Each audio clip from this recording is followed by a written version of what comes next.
Stoke against Luton. Any pointers on how this one might go? Well, obviously, Lou Macari will be, you know, he's just back in charge now at Stoke with the departure of Joe Jordan. But Louis, I know him very well, and I think he'll fancy his chances today. You know, Luton are having a bit of a torrid time. You know, it's a battle of wits today. David Pleat, great tactician, against Louis, who demands 100% from his players. So I think we'll see a few goals today. Hopefully so. Certainly Luton are, as we said at the top there, they're enjoying life away from home but not getting it right at home. Perhaps it's the pressure's off away? Sometimes that happens. When you're down, you're struggling. The home fans, you know, after 20 minutes, if you've not got a goal, they get a little bit agitated, and that reflects sometimes in the players. So they might feel a lot better about playing away today. But knowing Louis, he'll have his team G'd up, them players will be ready, fit to go for it. And as I said earlier, I think we'll see a few goals. Quick prediction then, a few goals. I think I've got to go with Lou Macari Stoke. I think I'll go 2-0. 2-0. Luton, yeah, there's a possibility they can get back in it, but I fancy Stoke just to overpower them. You know, good home record, and Macari 2-0. OK, let's find out then. It's straight off to the Victoria Ground. Stoke City versus Luton Town.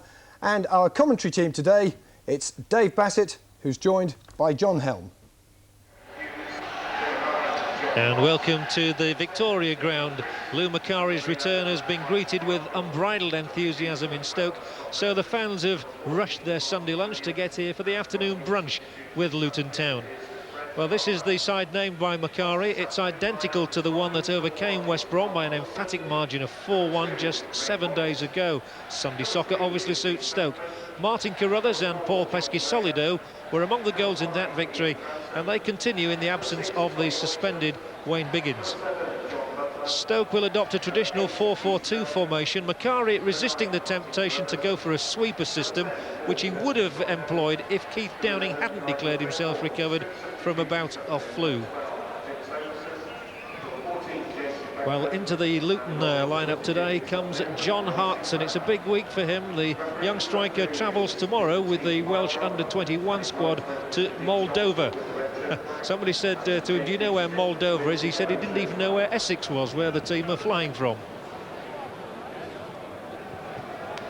Well, David Pleat's major surprise when he announced his side was the exclusion of Scott Oakes. Last season's hero has to give way to Welshman Ceri Hughes, who's chasing a move from Kenilworth Road, and so today he's very much in the shop window. Luton also go for a 4-4-2 lineup. Hartson will be partnered in attack by Dwight Marshall, the summer signing from Plymouth Argyle. Referee today is Terry Heilbron from Newton Aycliffe in the northeast. It's his first season on the league list, though he has been a linesman officiating at league games for several years now. Well, Dave Bassett's joined me in the commentary box, and I would have said almost perfect conditions today, Dave. Excellent conditions. The weather's fine. The pitch is in great condition. You know, ideal football weather. No wind or rain. You know as well as anybody how a new manager, a managerial change can revive a club's fortunes, and there's just a buzz about Stoke now. Often that happens, as we know in the past. The records show that when a club's not doing particularly well or results haven't gone well, a new manager comes in and those results do pick up initially. And, you know, Lou was a favourite here before he went to Celtic, and once Joe Jordan had gone, I think it was a foregone conclusion. There's Paul Pesci-Solido, and talking about changes, his move from Birmingham City to Stoke City is seen as reviving his fortune. Luton Town, of course, favour the big men in defence, Marvin Johnson and Mitchell Thomas, alongside the ever-ready Trevor Peake. There he is, the skipper, 37 now, but been a terrific servant to the game of football. He's done remarkably well. I remember playing against him when he was at Nuneaton Borough and I was at Wimbledon. He was a young player playing off until he played Nuneaton Borough in the FA Cup. He's gone on to do better than I did. I'm sure he remembers that match. Stoke City will be in the red and white stripes, and that's the Luton away strip for this season. I'm not quite sure how to describe it. It is stripes, but multicoloured. Blues, whites, oranges. The new image for selling. The kit manufacturers will have us wearing anything. He's back in the bench at Stoke. Lou Macari alongside Asa Hartford there. The game underway.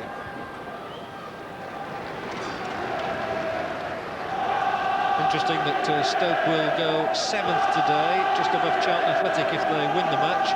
Luton down in 21st spot will climb above 3 sides if they get the points. And this has been a happy ground for them over recent seasons. Here is Hartson, and he's done well here, knocking the ball back for Julian James. And now Paul Telfer.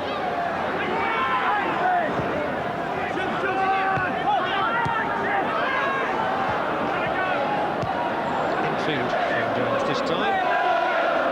Here's Dwight Marshall. We'd better be careful, there's 2 balls on the pitch, somebody better go and pick up the right one. That's absolutely right, well spotted. Here's Hartson now, and a free kick awarded to Luton Town. And yes, the Luton goalkeeper, Logan Summers, just kicked the other ball way up the pitch. So we're back to the conventional 1 ball. Thank you very much. Free kick for Luton. We drew here 2-2 last season, but on the 3 previous occasions scored 4 every single time. So that's why they like coming to Stoke. David Preece stands, hands on hips. James there to Telfer. Interesting variation that. James knocks it into the area to Marshall, side netting. But nice little build-up. Yeah, and obviously one of those worked out. It was obviously a planned move that Telfer will receive the ball and try and get round the back of the Stoke defence. There's certainly plenty of noise here, and with the fans today, there's a good atmosphere.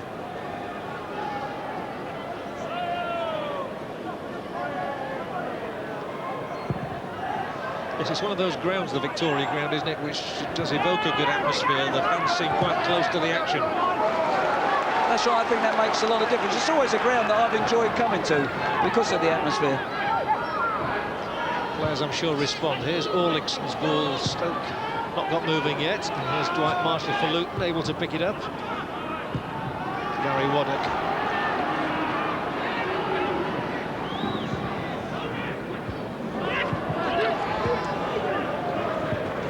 Back from Nigel Gleghorn, the Stoke skipper, to Carl Muggleton, who's just about, I think he played at Sheffield United at one stage. He's played just about for every club in the league. That's right, he's a good lad, Carl. He came on loan to us for a period, and before he then went to Celtic with Lou. Trying for Stoke City in a crescendo of noise again now. As Pesky Solido receives. There's Wallace.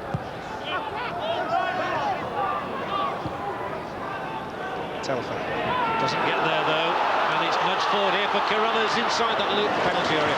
Well read again by Trevor Peake. That's the strength of his game, not his speed. It's his speed of thought rather than with his foot. That's right, if you've played as long as Trevor, you've gained from experience. He's been in the top league over the years, and obviously his anticipation and reading the game is very, very good.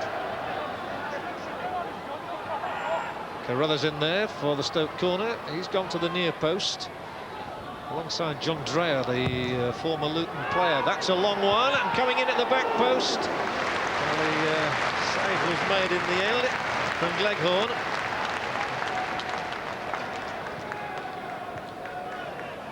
It was a good corner, though.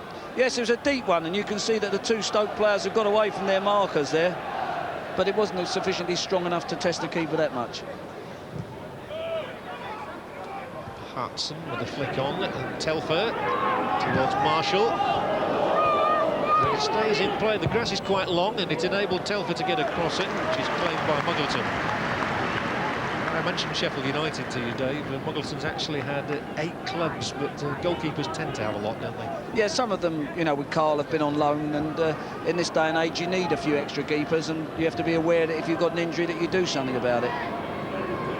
And that's really what Carl did last year when Simon Tracy got injured. We need an extra keeper. All the way through from one to the other.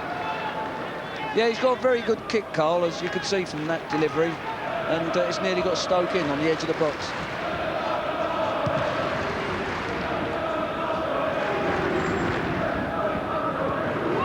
Wallace.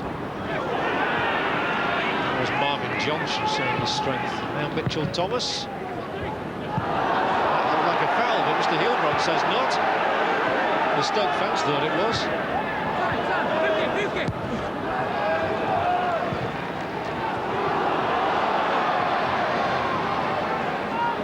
Tony Orlickson, the Icelander, is forced to play the ball back.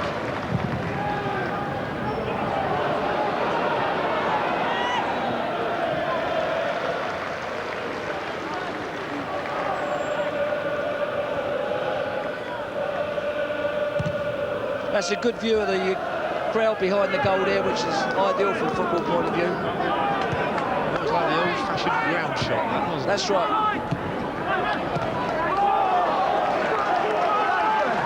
Luton seem to have settled all right to me. They've had a couple of days at Lillishall, they're preparing for this one. They seem well geared up for it. Oh, they've come up early to prepare for it. It started off quite promising. Both sides seem to be in a positive mood. Carruthers just keeps it in play. Solido.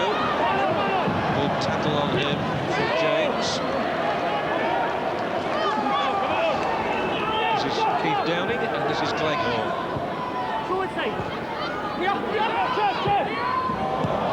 This player's pass from Downing, though. Presents the ball back, and here's this little beaver of a worker, David Preece.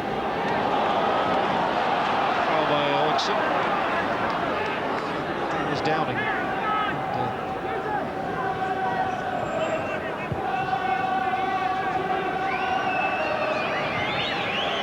From Mitchell Thomas, and it's found its way through here for Preece to attempt to get across it, and it's a corner. Yeah, I think the referee was correct there in giving a corner. It looked like it was a corner. The players reacted as if it was. Yes, and the other thing was there was no great moaning from the terracing behind, which there usually is, if it would have been a goal kick. Corner then for Luton. David Preece with it. Luton looking for the early breakthrough. It's a well-placed one, and it was Telfer who went for it. Preece with a second chance to knock one in here. Ceri Hughes drives one through. There were too many bodies around him for him to get a decent angle on the shot. Yeah, David Preece delivers a good ball in. You know, he's got that ability, and obviously that makes it difficult for defenders to clear the ball quickly. You can see that Stoke are a little bit in 6s and 7s, and Ceri Hughes is in a good position to have a shot there.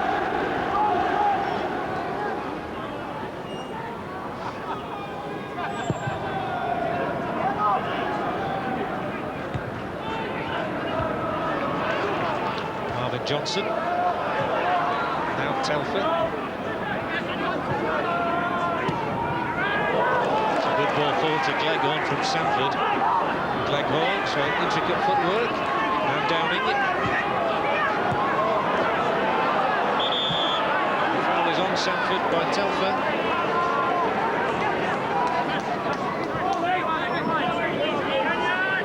Carruthers has made a run, and unfortunately for Stoke City, he's still offside. But that was good play by Peake. He realised that Carruthers was making a bad run for the quick free kick, and he read it well.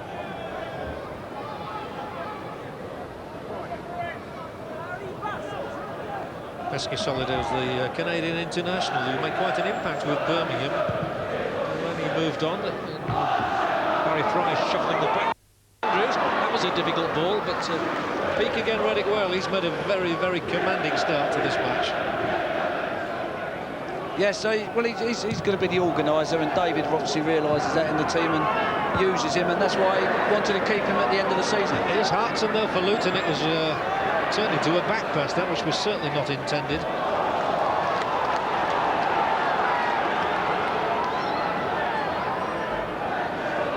Bright play by Hartson. David Peake thinks very highly of him, and there he is again with a back header, which is cleared by Wallace. Humped it away there, but Peake forward once more. Hartson.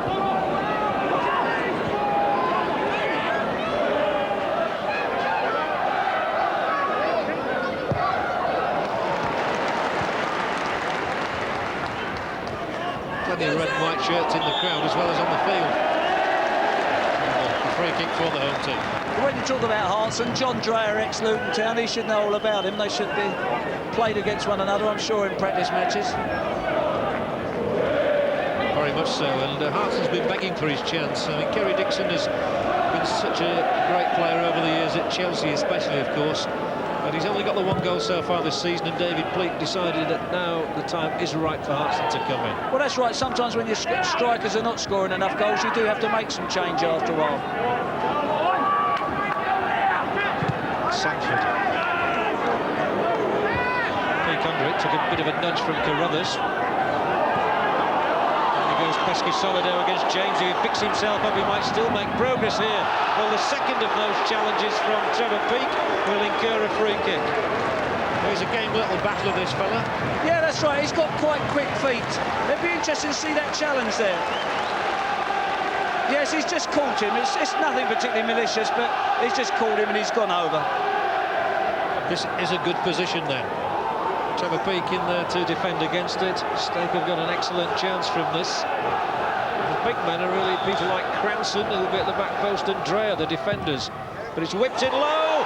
Oh, cleared off the line.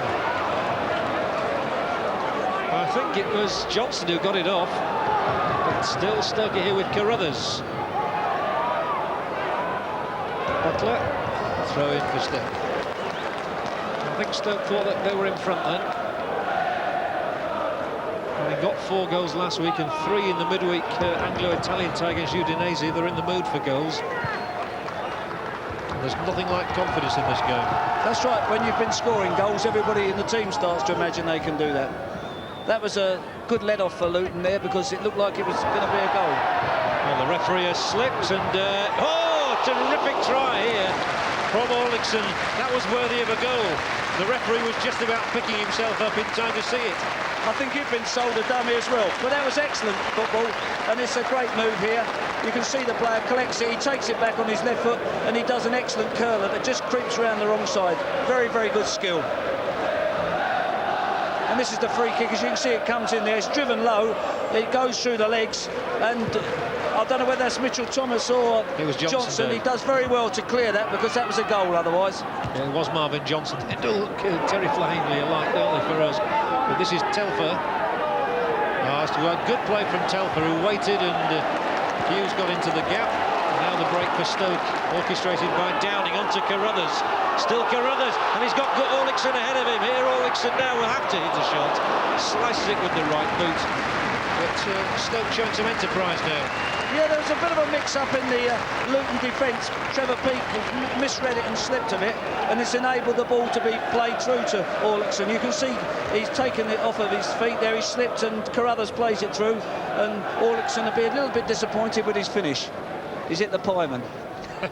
He's off to Iceland after the match as well tonight. They wanted him. They want him to play against Turkey this week, and they didn't want him to play today. But Stoke want the right to have him in their side. That's right. There's always a problem with the internationals coming up and the games on a Saturday, etc.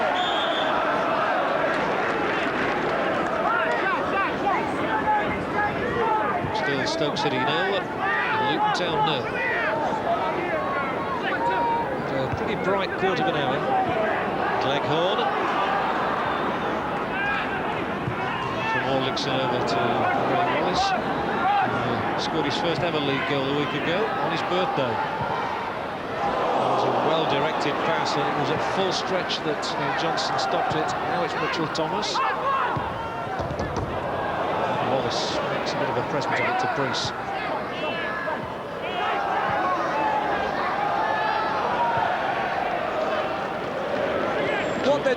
Orlickson's making the forward runs, which he does, and Gary Waddock really in midfield's got to be aware of those runs because he's got in a couple of times, and if they're not careful, he'll get between the 2 centre halves. Forward this time is Johnson, who's on the gallop. He's doing really well here. Marvin Johnson, he uses Mitchell Thomas now. The first time ball in from Thomas. Hartson's coming for it, and he got there too. Offside was given in the end, but a good leap by Hartson against Carl Muggleton. That's right, that was good build-up play, but Hartson straight offside, and immediately the ball was on its way. The linesman had his flag up, and the player had not adjusted his movement. We certainly can't complain. Both sides looking as if they're looking to score goals. I can't see this being a 0-0 draw for sure. I hope those are prophetic words, Dave. Perhaps I should have kept quiet. Sanford to Gleghorn. Giving the side some width. Downing allows Pesky-Solido to take it from him. Well rolled into Well, after his goal last week, he fancies another thump. That's A exactly few problems there. The lights seem to have gone out. Alan, a bright start so far, though, and Luton a little bit lucky that they're not behind. Definitely. I think Luton started the better. They played the ball lovely, knocked it about, and it looks as if they were really getting into the game. But now, all of a sudden, Stoke, to me, looks as if they're turning the screw a little bit. You know, great bit of skill from Hartson. He nutmegs the defender and then curls the shot. So Luton they've got to try to get back in the game again. But it was a bright start, and I'm just a little bit surprised we're not seeing a goal. OK, well, hopefully we can see some action now and return to the action at the Victoria Ground. Stoke versus Luton.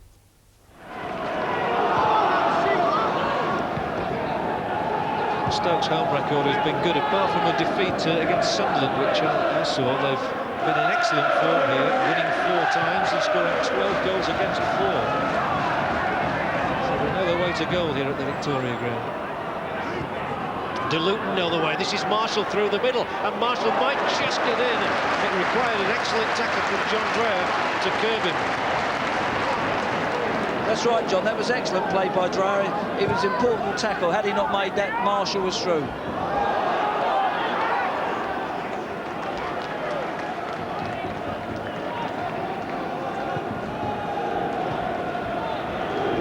That's that atmospheric shot again that you like so much, Dave. Yeah. It looks like a real football ground, that.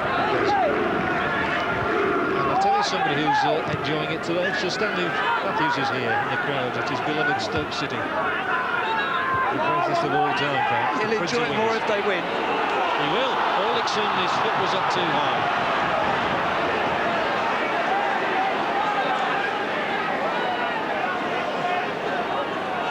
And that will mean a bit of treatment for... I don't think the referee had any alternative here. The ball goes up in the air, Hartson goes up, and, you know, the player's kneeling down, but you've obviously got to take the side of safety there.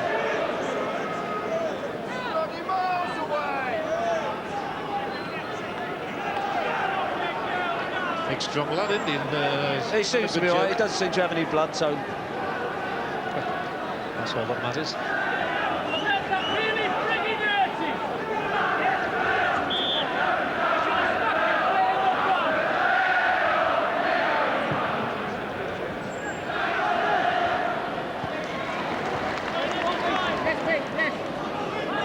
Sanford, who's moved up here from Portsmouth, who's seen him maintain a regular place in the side for a number of seasons now. Now here by Hartson.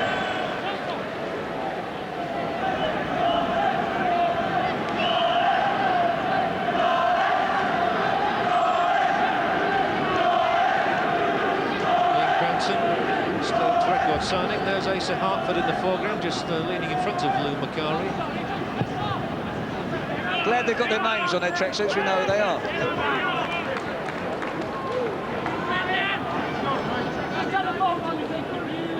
They're the same height, aren't they?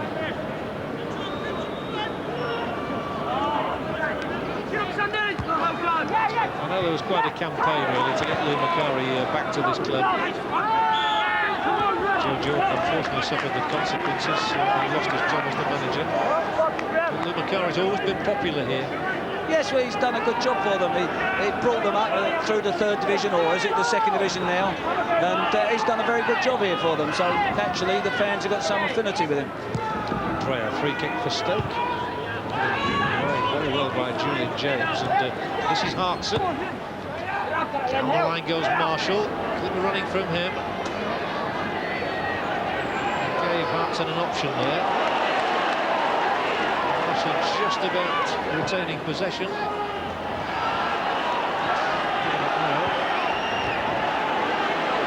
Waddock in the challenge with Hartson. Mitchell Thomas.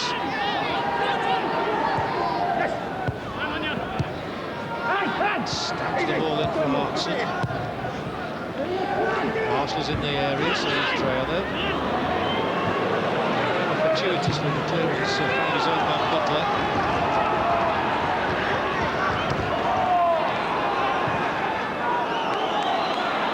Wasn't an easy ball for Sommer, the goalkeeper.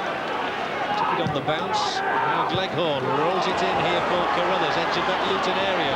Peake against Carruthers. Peake know how wins the day again, and his strength.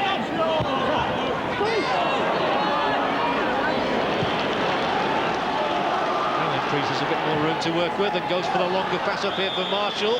Well, and despite the fact that Marshall did well to keep control of the ball, he's offside. Yeah, that was quite a tight decision. It's difficult where we're sitting to say whether that was offside. I thought it was fairly marginal. The linesman seemed to react a bit after the ball had been kicked. Just to give you a clue about where we're sitting, we're virtually on the halfway line, but in a rather low position. Probably about 10 or 12 feet up. It's below the main stand.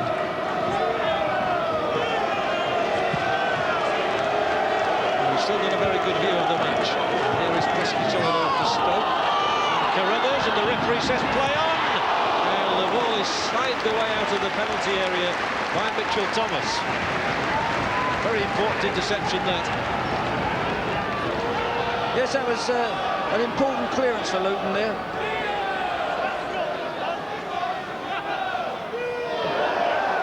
It's a corner. One thing I must say is the referee's allowed this game to flow so far. Yes, there's been no problems, though, so the players have got on with it, and he's entered into the spirit of the game. We have seen matches this season where there have been far too many pernickety stoppages. Cranston's in there for Stoke City. And trying to seek out the first goal. Carruthers has gone near post. Again, it's the back post one. And headed over by Cranston. Yeah, they've used that corner twice, and obviously they're trying to get Cranston in and at the back, obviously being a good header of the ball.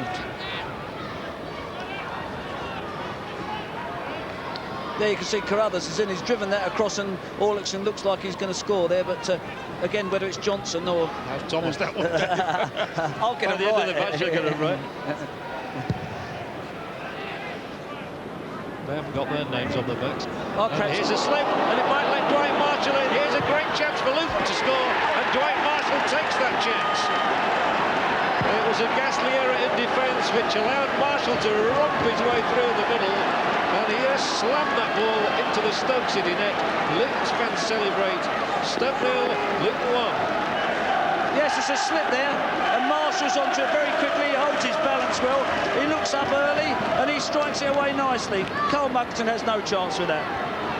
The slip, ironically, by John Dreyer, the man who played so many matches for Luton. That's right. David Peake won't be pleased with this goal. It's route one. I think he will. I'm sure he will.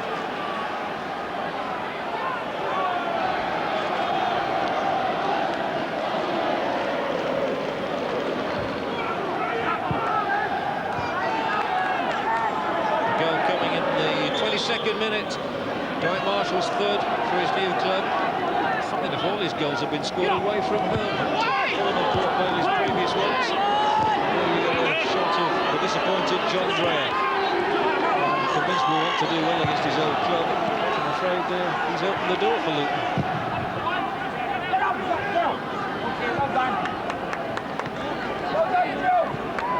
It's a good start for Luton.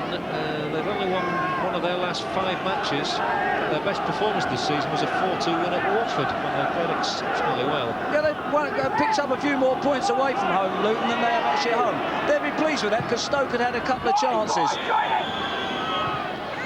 They won at Port Vale as well. Yeah, that's a good away performance for them. I think, in actual fact, they've yet to record their first home victory at Luton.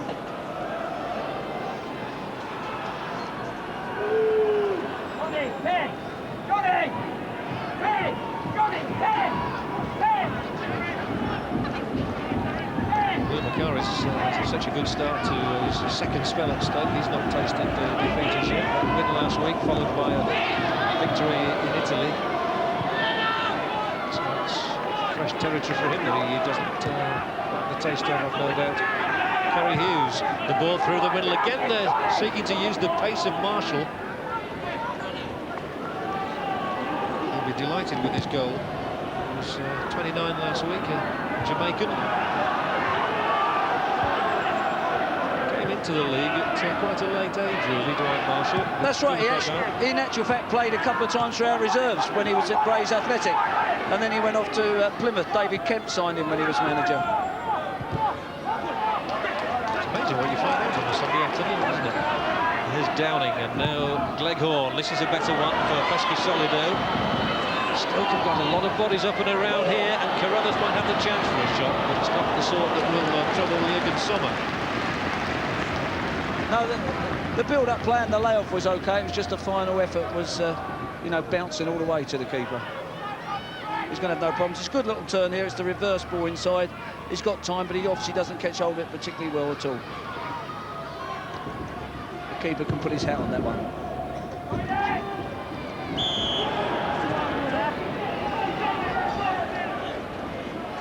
They still wear hats, don't they, some goalkeepers? When the sun comes out.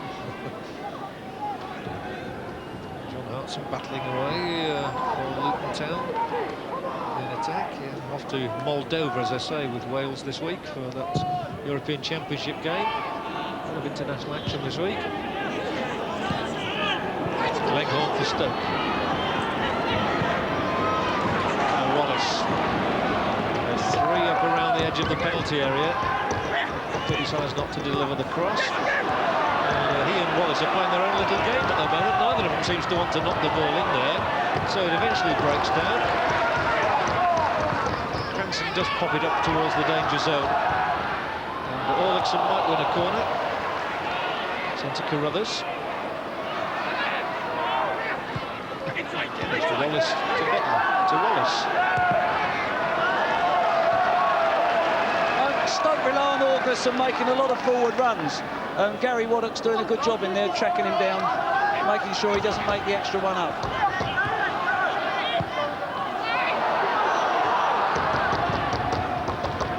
Johnson backing the ball up towards Hartson.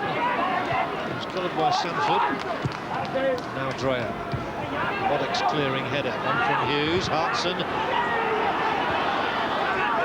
Dreyer did do his job well there. Some tenacious battling from Luton, and Hartson's through the middle, and he might profit now. Tries to knock the ball over Dreyer, who used his hand.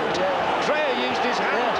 Well, that's a penalty, surely. Yeah, definitely used his hand. Well, what a nightmare this is turning into for John Dreyer. He's definitely used his hand. The referee see that. Where has it happened? That's the point. I'm sure you can see as he turns here, he thinks Hartson's up, and you can see, look, very clearly, stupid boy. I would have said very unprofessional as well, and Luton can go 2 up.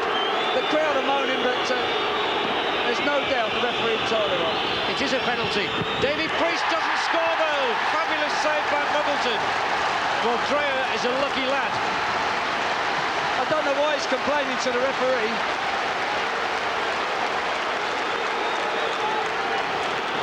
Here's the penalty again. David Preece is normally very reliable, but Muggleton have the answers. I fancied Preece to score, but Muggleton's brought an excellent save off there.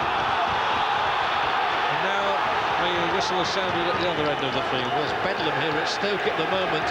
But to me, that was a very unprofessional act by Dreyer. Here's the penalty again. Muggleton guesses right and very acrobatic. He guesses right and does well. It's a good stop there. You can look at it and say perhaps it should have been a better penalty as well.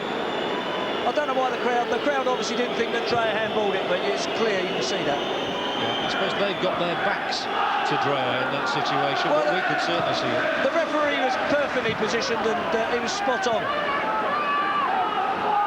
Luton should be 2 up, and if they don't win this match, they will certainly regret that penalty miss by Preece. Leghorn picks up Peake's header. Jones. Certainly no shortage of talking points here. The crowd are loving it, really. Well, the natives are getting carried away, aren't they? Well, Cole Middleton, that's a good save for him, and it's kept Stoke in it. And it's, you know, 2-0 at half-time. Could have been difficult for them to come back. The vital stop. Now it's Carruthers. Stoke are still 1 down, remember, but Wallace has poked the ball up there towards the edge of the Luton area.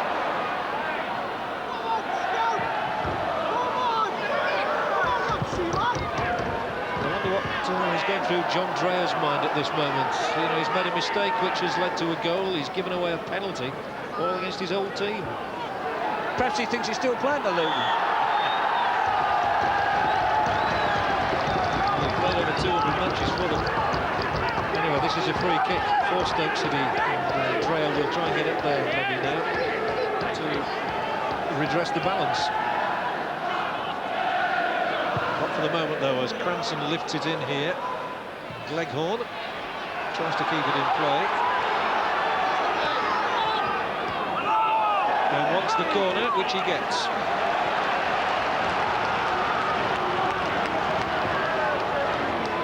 You're obviously in the game, Dave, but it does surprise me how often players chip away at officials. They're never going to change their minds. No, it's, I think it's the emotion of the game sometimes, but it's not going to change it. The officials know what they're doing, and you have to accept it, really. Even managers. And the managers. Dreyer's at the near post. Again, it's that back post one, though. They're picked up by Gleghorn. And he'll sweep it across here. And the whistle sounds as Orlickson thumps it away. Again, the referee's done well there, because Hartson is fouled.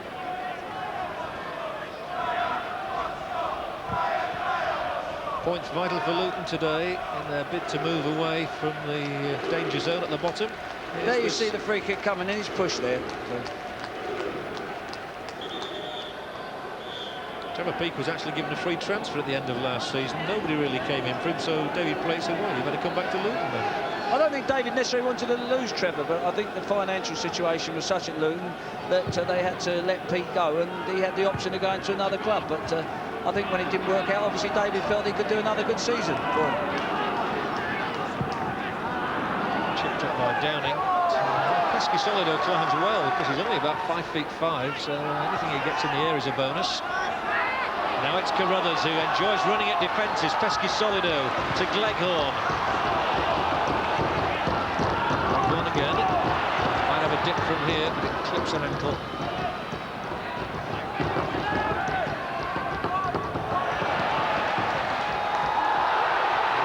Just good old-fashioned defending, getting stuck in, they call it. That's right, that was a good tackle, there was nothing wrong.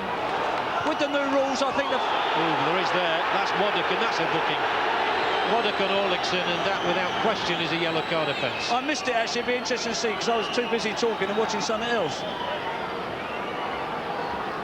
The man they can't gag, Harry Bassett. Yeah. He don't seem to be complaining, Gary. Actually, he's changed his hair as well. I thought he was ginger when he was young. He was. You'll see this in a moment, I'm sure, David. There's no question about it. It was a yellow card offence, but nice to see the referee smiling about it with him.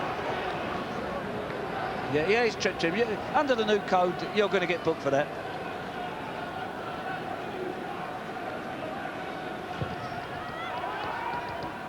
There's a header in from Dreyer.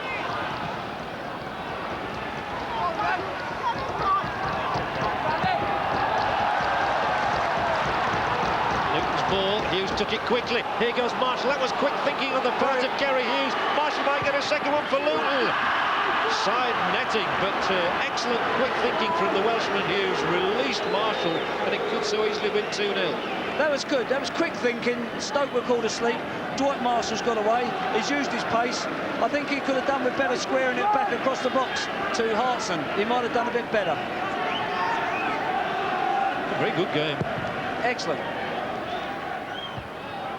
There's an excellent header from Hughes now. Dreyer is underneath.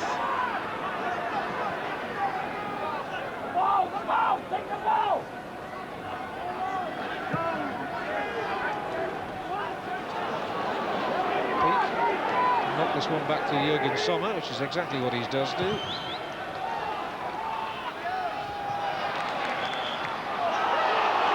Stoke do have plenty of width about them because of the left-footedness of both Sanford and Gleghorn. That's true.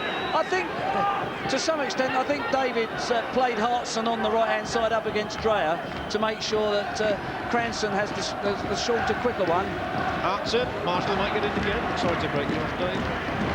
I think it's there to sort of expose, that he fancies Hartson will be better in the air than Dreyer.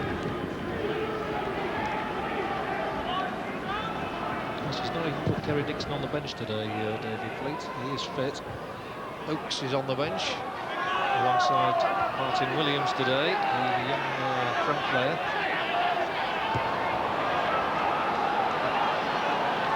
Hughes.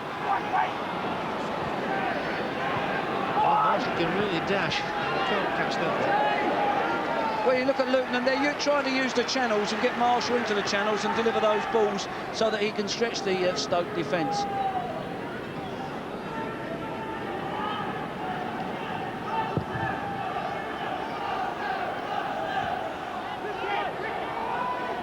Knocked off the Luton head, so Peake had to put it into the crowd. And when in doubt, clout it out. I thought you were a poet. Sanford Not a very good one. knocks it in, but that's a goalkeeper's ball. And again, some good thinking from Summer. Preece had made himself available. He's not played a very good pass, although he's going to come back to him again, David Preece. Ceri Hughes. Well, with a lot of ability, though, he's not always fulfilled it. James loops one up here. Well, that was one of those dodgy ones that could have confused Carl Middleton. But that's disappointing play when you get that far forward, and then to hit a poor crossing, it lets the opposition off. Get out some more!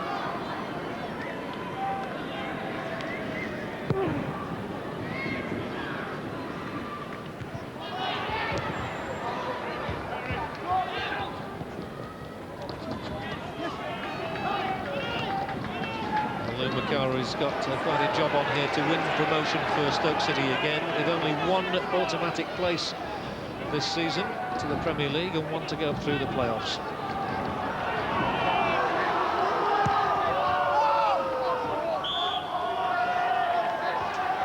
I think, Dave, it's going to be a very, very tight season, isn't it? You can't see anybody running away with it like Newcastle did a couple of seasons ago, for example. No, I think all the teams in the league are capable of beating one another.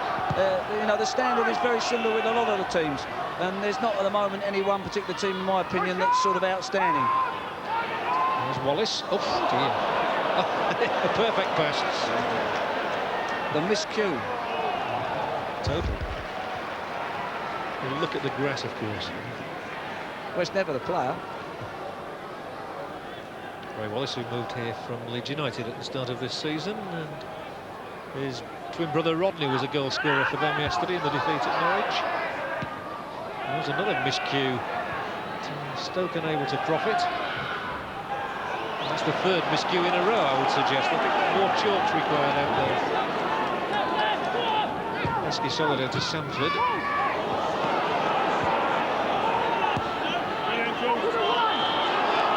Strange little phase this, misplaced passes. Now one finds the mark in Downing. And another one for Wallace down. There's plenty of ground for him to work with.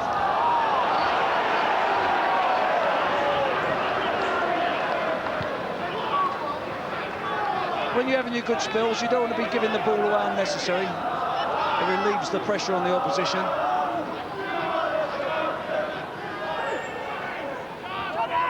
Orlikson. Some of those chest that deflected it into the path of the Luton man James, and now it's Telfer. Telfer's got another run here. Through the middle, might have a go as well. Telfer tries to finish it off.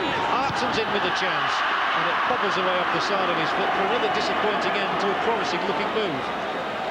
Well, it ended up starting as a good move. It then lost possession, regained it, and was in a good running position. Hartson could have done a little bit better for him there. I'm not surprised. I think he might have even been offside.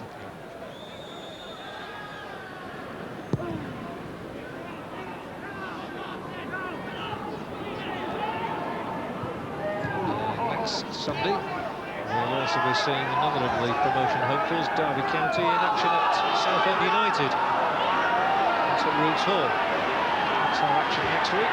So today, here at the Victoria Ground, it's Stoke City 0, Luton 1.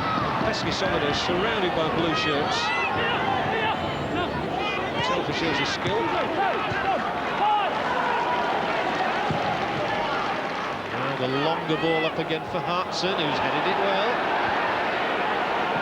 Ceri Hughes. Stoke haven't always been able to contain easily at the back. No, they've caused them a few problems, Hartson and Dwight Marshall on the break, and Luton are looking reasonably comfortable now. They survived that little spell just before they scored, and have not really been threatened since. I think 2-0 would have exactly been a fair reflection, but that's exactly what it would have been if that penalty had gone in. Now it's Pesky Solido for Stoke, who would love to get an equaliser before half-time. That's so much better 1-1 than 0-1. Downing wins it for them. It's just not happening for Stoke around the edge of the area. No, they're not. You know, they're not coming off. They're not being as positive as they could be round the box. I thought with the penalty save they would have come back with a big surge, but Luton seemed to have quelled that and are coping reasonably comfortable at the moment.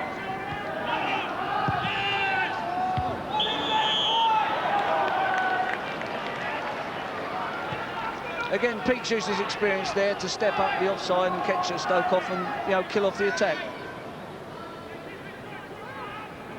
Pescasella has had virtually no opportunities in this half to add to his 5 goals.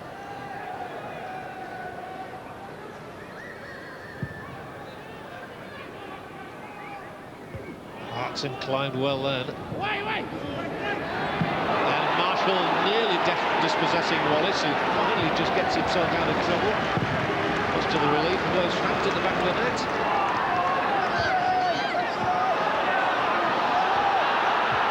Peake really has marshalled the Luton defence admirably, and he'll have to do so again now as Carruthers is here for Stoke, and it's a poor ball in. Enabling Hughes to effect a clearance. Telfer, Hughes, and now James.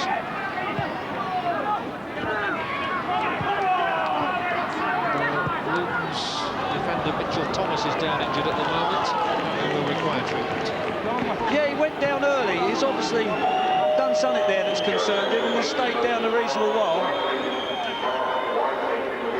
There's a bit of anxiety on the Luton bench about that. I think they might need a substitute. Whether he was carrying an injury before the game that's just been tripped up by what happened in that particular movement, I don't know what happened. I don't know whether it was a challenge or not. I just looked after, and he was then laying on the floor. He certainly winced. He's a big fella. He seems to be struggling with his ankle of some sort, doesn't he? He's hobbling off on the far side of the ground at the moment.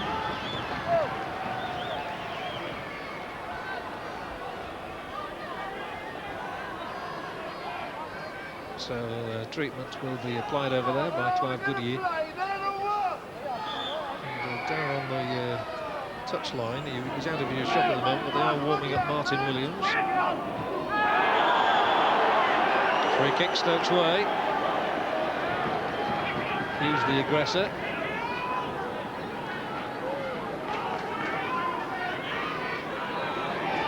Close to half-time now, a bit of time to be added on. We've had a couple of stoppages. Dreyer will pump one up here to the corner of that penalty area. Hartson climbs well, he's knocked away by Preece.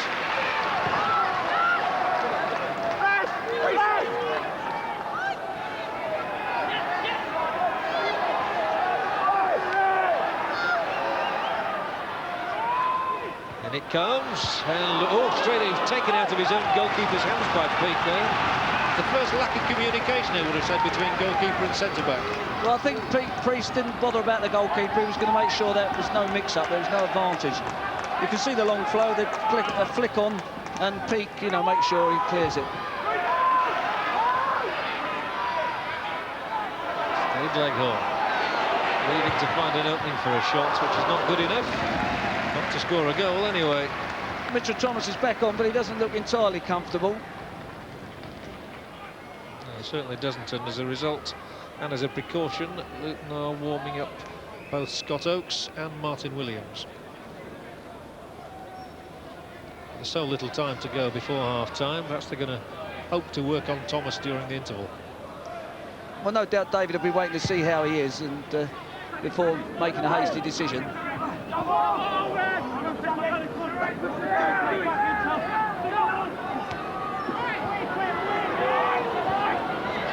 Peake sound again, as is Sommer.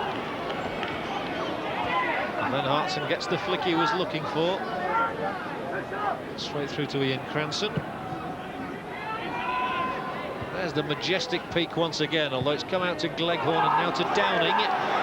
Keith Downing has gone over 2 years without a goal. He's not going to score them with that sort of a strike from that sort of a distance today, I don't fancy. Luton have done well to make sure that Stoke haven't been able to settle into the sort of rhythm that destroyed West Brom last week. Free kick given. Yeah, collision there, they're coming through. I'm not sure if the referee gave the free kick against the Luton player. Ceri Hughes, he did. Yeah, it wasn't really, you know, the board come through in actual fact, you know. Hughes was obviously the one who came off worse from it. David Pleat lost something to say if they score from this Stoke City. Well, you're always a bit apprehensive when you've gone one up and then you've missed a penalty and you're sitting here. You know, the last thing you want to do is for the opposition to get a goal back now to lift them. Dreyer's free kick then as we move into time added on in this first half. And another free kick, and this is in a good position. Well, the referee's seen it. I didn't see anything, but it was a lot of crowded bodies there. I think he thought he was climbing all over the top of somebody, possibly. But, a good position, this one. The sort Gleghorn can exploit. Orlickson. They're the two people discussing just how they're going to find a way through the Luton wall, and it's everybody back now. All 11 Luton players are behind the ball. Toddy Orlickson, Nigel Gleghorn, a critical moment in the game. Stoke one behind, remember. Can he score? Orlickson smashed away off a body out for the corner kick.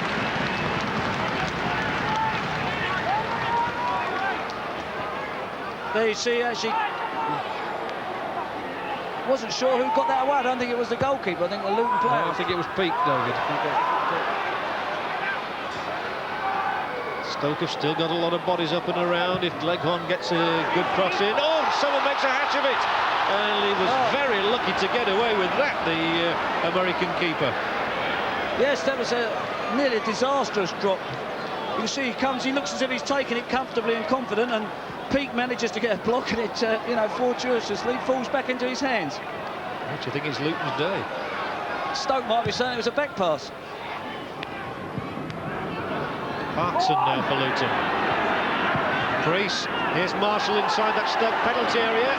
And he doesn't quite get the better of his man, not the first time, whips in the shot, and he got a second snap at it into the side netting, and the referee points to the tunnel. A lot of action in this first half, but Luton's Dwight Marshall has scored the only goal. We'll have the whole of the second half, of course, for you, and that's coming up after the break.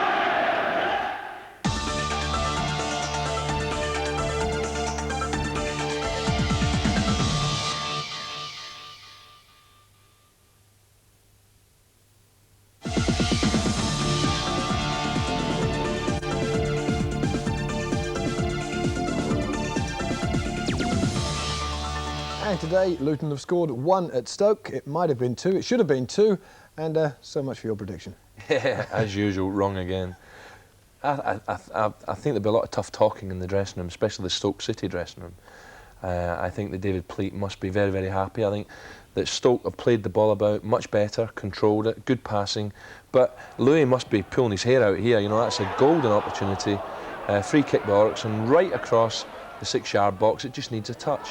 This was a nice bit of skill, good nutmeg, then the curling shot. I think that looks a little bit closer than what it actually was when we've seen earlier from behind the goal. We see it now. Bit of skill, but lovely curling shot. But it's a good, what, half a yard wide? But a great effort. Luton soaked it up, didn't they? And then caught him with the sucker punch. Well, I think it's a great finish. Marshall's impressed me with his pace, but that's a quality finish. You know, he's got him behind him. It was a bad mistake. There's a knockdown there, good knockdown, but surely this should be cleared. And he's gone through and he's kept his head, the boy, you know, and he just took his time, wrong-footed the keeper and tucked it away. Great finish. And Luton enjoyed a good spell then, didn't they? I mean, their old captain, their former captain, John Dreyer, he certainly didn't. I mean, you know, what is he thinking about there? That is, you know, there could be a change here. Louis might, I think if Louis seen that replay, he'd be off the field. You know, that was dreadful. But what a great save, you know, just when it looked as if Stoke were really in trouble, Luton to go 2 up from the penalty. What a great save. But even then, Kevin, I expected Stoke, you know, a big revival there, you know. That should have inspired them, shouldn't it? Without a doubt. And for me, Stoke have been a very, very poor side so far. Now, at the other end, just before half-time, we saw perhaps goalkeeping not at its very best. Jurgen's in trouble. Well, you know, what can you say there? You know, there's always the jokes about Scottish goalkeepers. I'm glad he's not Scottish, but to be honest, that is a dreadful miss. You know, he's got it there in his sights and woof, through his hands. I think, you know, David Pleat, as I said, must have been very, very happy with the 45 minutes. But I reckon he had a little heart attack there. OK, we'll take another quick break then. It is back to the Victoria Ground for live coverage of the second half. Stoke against Luton. That's coming up soon.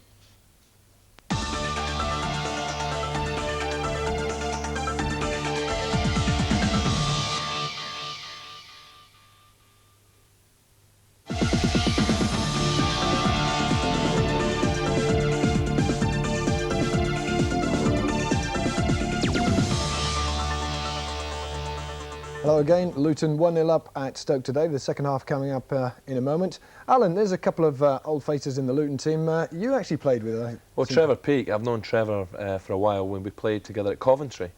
And Trevor's, he's had a great career, you know, without really hitting the highlights. And I think that in the first 45 minutes it showed today what a good player he is. He's always around to mop up dangers, very tough. Perhaps the only thing that Trevor didn't have to get him even higher was pace. And a quick word, Gary Waddock, I think you also played with him. Yeah, I played a little bit with QPR. I only played a couple of games. That was at the end of my career. But Gary had a very bad injury on his knee, and he's doing well still to be playing. On loan at the moment. Yeah. Right, time for the second half at the Victoria Ground. And before they kick off the second half, I think we can get reaction to the first half from Luton's Ceri Dixon now. Well, the first thing you've got to say, Ceri, it's been a personal nightmare for your former teammate John Dreyer, giving away a goal and giving away a penalty. Can you find it in your heart to have any sympathy for him? Well, I can, because we're winning away from home, but I mean, John has obviously wanted to do well against his old club, and as you've already said, it hasn't gone for him. He'll be looking to put that right in the second half. The keeper's managed to keep them in it, actually, and save his blushes on the penalty. Do you think it would have killed the game at 2-0? I think so. I think the penalty would have put us well in the driving seat. Here come the lads. I thought that I thought we were actually worth that.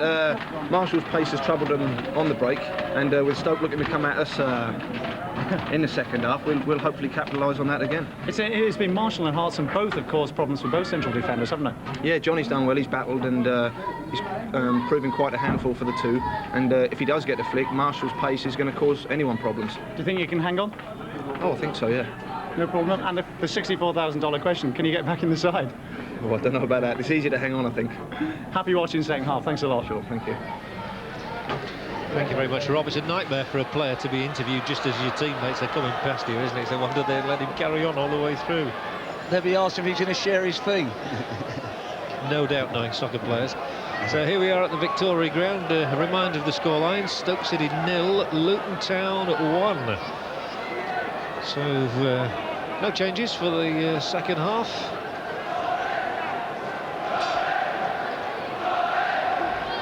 Well, Dave, if you could just put yourself in Lou Macari's shoes as the manager whose side has to come from behind, what's the message he will have imparted? I think he'd have said that, you know, we can look at it, we could have been 2-0 down. We could have been leading, we've had some good chances. We've got to make sure we go out the second half and we step the tempo up. And, you know, we make sure that Luton don't get anything in that first 20 minutes. And the longer the game goes on, we're likely to get a goal. Just seen David Peake come scuttling down to take a position in the dugout. He wants to be close to the action in the second half. And he'll be very wary of the fact that Lou Macari is a wily old campaigner, and he'll have his team steamed up, I'm sure. Breaks for Hughes, now for Preece. And it breaks again for Hughes, who goes crashing. Now, good refereeing from Mr. Heilbron. Allowed play to continue because Hartson was in position. He might have given the free kick. Yes, it may have been a trip, but sometimes you've got to accept these things. You've got to have challenges in football. You can't stop the game for every possible challenge. Hughes has got up and got on with the game. He don't seem too upset about it. I would say Hughes has done quite well today. Yes, he's been successful. No, the Luton players should be reasonably pleased with their performance. They weathered a bit of storm. They started quite brightly, weathered a bit of pressure, and then got their goal and have looked quite impressive since then. Orlikson will drive on for Stoke here, but his first touch wasn't a good one, and it's allowed Peake to get in and clear. And that is a foul on Hughes by Downing. One thing about Luton, and I'm sure it's something that David Peake tells them, they do things quickly. Yes, they're very alert. Any free kick throws, they're looking to take them quickly. There's Carrillas, he looks to be quick as well, and that will be a foul. A push on the back of him by Telfer. The slightest of nudges, but it was enough to put him off his stride.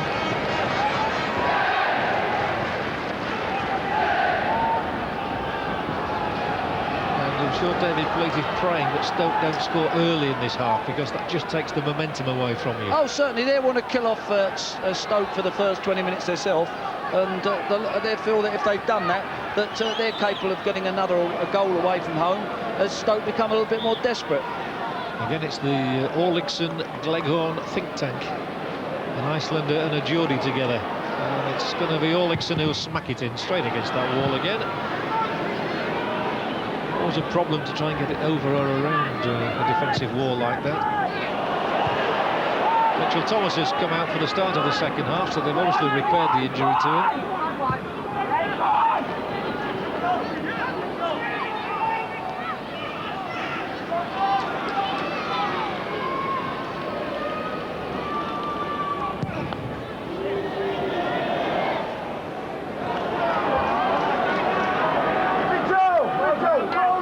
Again, there was that quick throw by Mitchell Thomas for Dwight Marshall.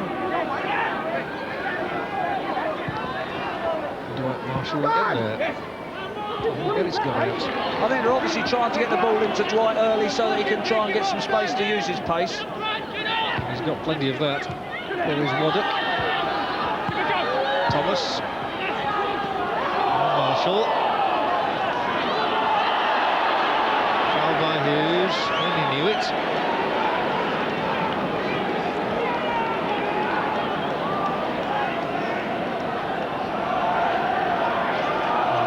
Two Stoke subs are warming up at the moment, so that's an indication that we're going to lose shortly. I'm not sure that this one is plied up to the edge of the area. Forward from Orlickson. Now Carruthers is in there battling, but Peake hacks it away.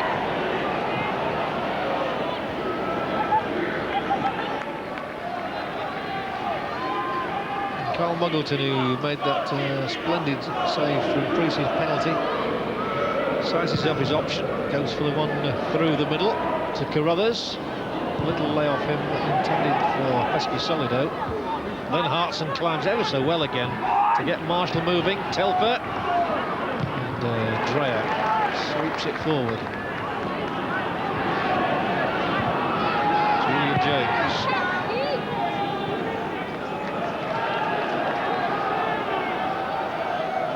Haven't quite settled in this half yet. Funny how a break can change the game. Yes.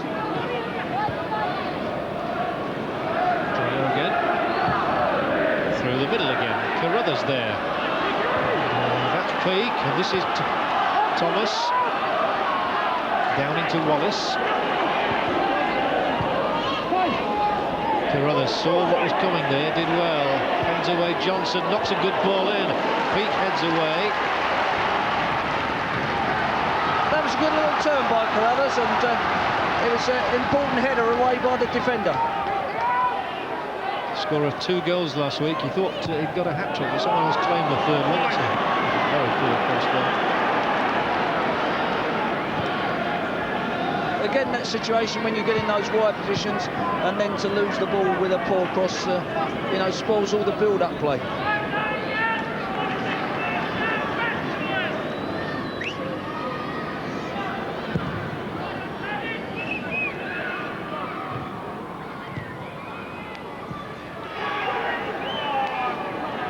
Preece for Thomas. Up to the edge of the area, and then a good ball in, and here's a good chance for Telfer. And the goalkeeper Muggleton spreads himself well. It should have been 2-0, I would have said there. And now the ball is whipped in, and it's just gone over the top. It really should have been 2-0 to Luton, and Telfer should have scored. That was excellent play. It was a diagonal ball in, nodded down by John Hartson. You can see there, he gets up at the far post, he does his man in the air, Dreyer's in the wrong position, and Telfer's got plenty of time there, really. He'll be disappointed, but one must give Carl Muggleton a bit of credit. He spread himself there to get an important block in. That was at a lovely height for Telfer, and Stoke City are to bring off Wallace. And they're replacing him with Jason Beckford, former Manchester City and Birmingham City player. Now he's quick. Yes, he's going to be a quick player. He was a promising player at Man City that's not quite fulfilled the potential everybody thought he had. Brother Darren, of course, played at Port Vale and Norwich, now at Oldham.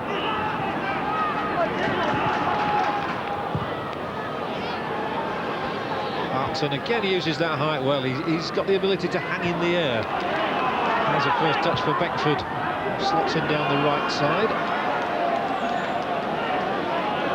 Yeah, that was an excellent knockdown there, and Telfer did well because he read the knockdown from Hartson well and got himself in a position where he'd lost Dreyer. What Lou Macari has done in introducing Beckford is slotted him in on the right side of midfield, and John Butler's dropped to right back in place of Wallace. Here goes Hartson inside that penalty area again. Corner kick. I think Dreyer's getting frustrated. He's moaning to the referee about every decision. He's just got to concentrate on his defending. And yes, Butler was a fullback, so that's no great problem for Lou, really. Butler's played most of his football at right back, so he'll be comfortable there. Hartson deserves a goal today for his endeavours, and he's round about the penalty spot now as this corner comes in, but too flat for him, although Telfer nearly got a flick on it. Luton have been sort of cursing that didn't give them the second goal, really. Yes, when you think that Preece has missed a penalty and Telfer's missed that, the most open chance really of the game. Very much so. 3-0. Very much so. It will encourage Stoke to believe that they're still in it. And here is Beckford. Well, you're always in it. If the opposition continue to miss chances, etc., you can always get back in it. Waddock goes for the ball through the middle. Here goes Marshall up against Dreyer again. Still here, Marshall. He's been hauled down, and Dreyer is in real trouble this time. Is it a penalty? Is it a free kick on the edge of the area? Is Dreyer going to stay on? Those are the questions that require an immediate answer. Well, he's certainly not pointed to the penalty. You're seeing he's going, he's holding him, he's pulling him. Well, whether you'd say it's an actual goal-scoring position, you know, that he would score, there was a defender that could have possibly got across us. John Dreyer's heart must be pounding. This is a difficult decision for the referee here because it happens very quickly, and you're sort of remembering, you don't always get a clear view of the situation. I think it's going to send him off. In front of the Stoke fans, the former Luton defender John Dreyer is sent off. He's had one of those afternoons he will certainly want to forget. Yeah, he certainly won't forget. He's had a nightmare today. I mean, he can't complain. He was pulling Dwight Marshall back, he was grabbing him and everything else. It's obviously the referees decided that it was that Marshall was in a goal-scoring position. Well, it's Marshall's pace that's undone him all afternoon. He was beaten for the goal, he gave away the penalty, now he's sent off. Stoke have 10 men, Luton have a free kick, they want a second goal. They could tee up for Ceri Hughes from this. Or Telfer, here is Telfer over the top. And still Luton must be kicking themselves that they're not further than one goal in front. That's right. You have to be very careful when a team goes down to 10 men, quite honestly. Sometimes they come back, it's not easy. Well, a corner was given for that, I thought it was a goal kick. Yeah, no, it was a corner that it struck a Stoke defender. Stoke want to bring on Vince Overson now. In place of Pesky-Solido.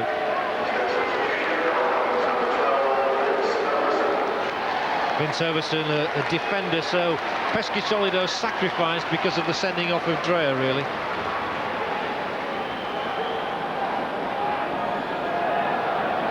And yet they need goals, but they've got to defend it. So a corner for Luton.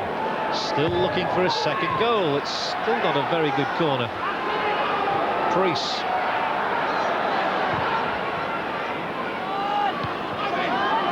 Nicely taken down by Marvin Johnson. And still Johnson here, gets a cross in. Corner kick. Real trouble for Stoke in front of their own fans now. Yes, some of it they've, committed sort of hurry-carry a little bit themselves, and David's obviously telling the team to calm down and to keep their passing going and not to do anything stupid. So they are still in the lead.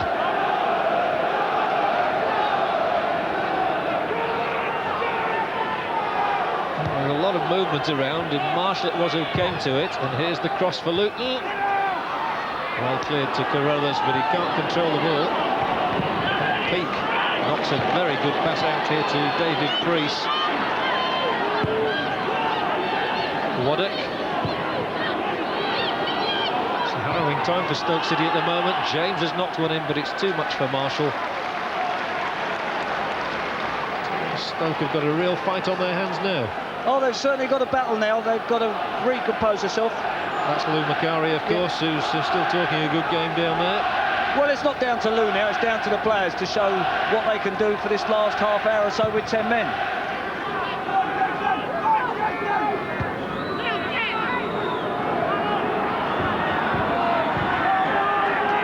I'm sure Luton will think that they've done enough to be worth 3 points already. They've certainly given a lot of problems to the home side today. Now it's Carruthers, though. Can he bring Stoke back into the match? Top-class save from Sommer. Got down very quickly for a big man. Stoke will be looking to get chances there. They lost the ball a bit sloppy at Luton, and Carruthers has cracked that. He struck that much better than he did in the first half, but it was a comfortable sort of distance and pace for the keeper to save. Jurgen Sommer, who was the United States #3 during the World Cup. Preece. The marauding Mitchell Thomas.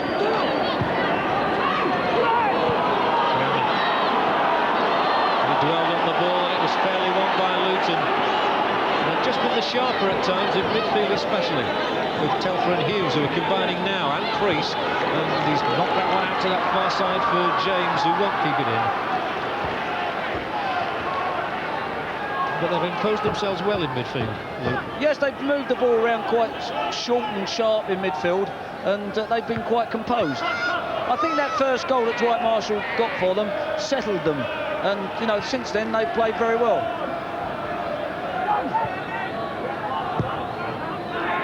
Marshall.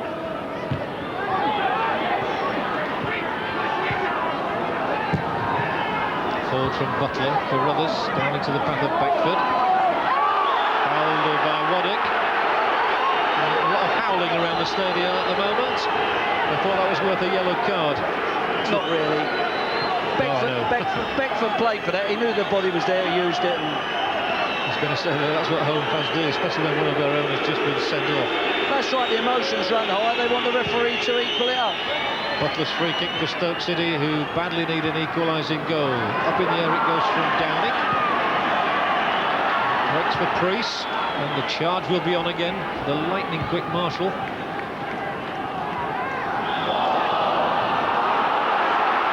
Good refereeing. Yeah, the referee's it. Cleghorn was pushing Hughes, and Mr. Hilgore wasn't far away. So forward to Marshall, back to Preece.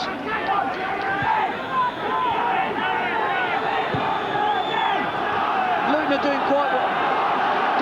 They're trying to keep possession of the ball here, although Peake's just lost it for them. That was a good old-fashioned shoulder charge, wasn't it? It's got to be seen and get away with that. Carruthers onside. Should have equalised. Beckford might still. Another chance for Carruthers. Drives it in. The third time for Carruthers. The keeper goes down. Carruthers loses possession. Luton scramble it away. And credit Jurgen Sommer there, but Carruthers will know that it should have now been 1-1.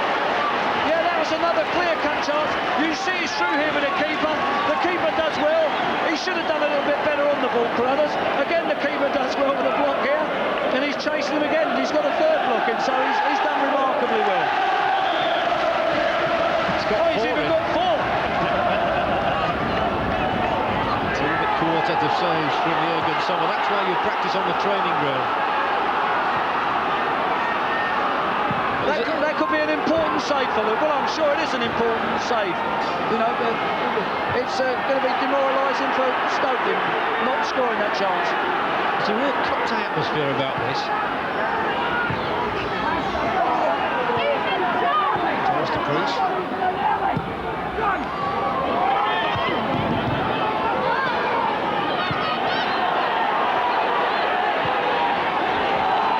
Beckford tries to use his pace to unhinge Luton's defence. They've run him out. He's got the throw-in. I think every throat roared Stoke ball then. What a crowd are getting behind them, and obviously the players are going to try and respond to that. Come on City is the chant around the Victoria ground. Beckford for Downing, for Orlickson. Just strange how often 10 men can play better than 11. That's right, it often happens. Sometimes you don't always want to play against 10 men. Peake climbed high, Downing snapped it up. And Stoke enjoying a lot of possession at the moment. Butler. And Carruthers. He's the one who might make the difference, might make the damage. Great try. Just got a little underneath it, but it was a good, inspired and confident effort by Carruthers. Well, since they've had that chance, it's lifted the Stokes team. You can see they're confident, and now he's prepared to shoot from any distance. He gets through his 2 defenders there, and he lets go with his left foot. Bit high and wide, but they're still, you know, got the spirit coming back to them. I'm sure Lou Macari will be trying to lift his side as best he can. Keep his unbeaten record in his second spell as manager here. But, it's a free kick. Luton's won, and that got Macari off the bench. Well, I think Overson just stood his ground, didn't he, and headed the ball away.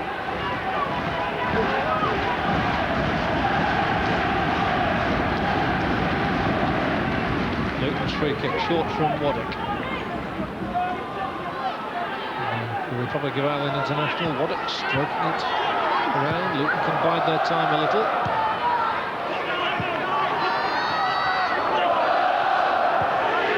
It's neat from Gleghorn. Beckford back into the path of Toddy Orlickson. Couldn't control it. The danger for Stoke is not to get too excited and leave them exposed against Marshall at the back. That's right, but they've got to go looking for it. They can't be too conservative being 1 down. So they've got to try and get the midfield players forward and occasionally the fullbacks as well. Gleghorn again shows good skills. Downing.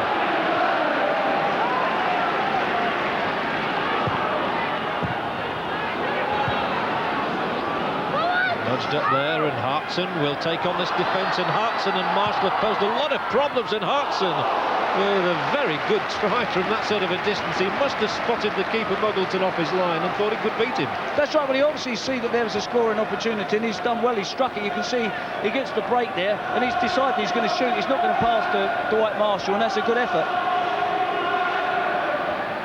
Full of confidence, John Hartson. Which is good news for Mike Smith, the Welsh manager. He's not yet ready for the full international side, but at under 21 level he is. And he'll be in there now, trying to meet this corner, which is short for Preece. Now it comes in much too deep though, but Overson decides the best place for it is in the crowd. Corner. He could have done with a call from Butler there, really.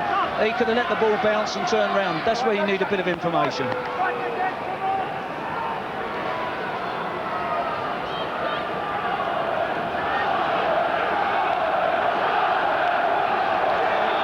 Talking about a glut of goals in this fixture over the years. We've had only 1 so far today, but plenty of rich entertainment. As the corner finds its way through, and it's hooked over the top in the end by Marvin Johnson. He was born in Wembley. What better place to be born? Know the feeling.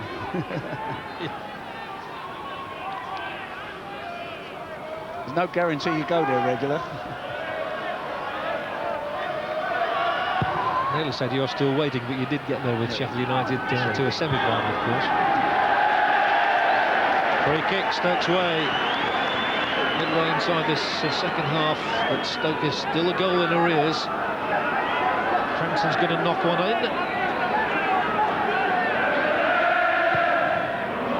That's a familiar ball up there. Overson was coming for it. Orlickson will have a go, and it could have gone anywhere, literally that.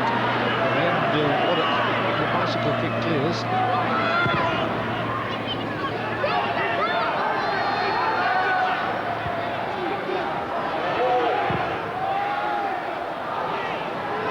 Preece. Oh, that was unlucky. That was, you know, intelligent play. It's just the technique at the final moment just let down there. Not such good technique on that occasion, but it's a throw-in for Luton by Mitchell Thomas. Not quite sure what the linesman saw then. I think, The ball must have gone. I think his foot went over the line. Yeah.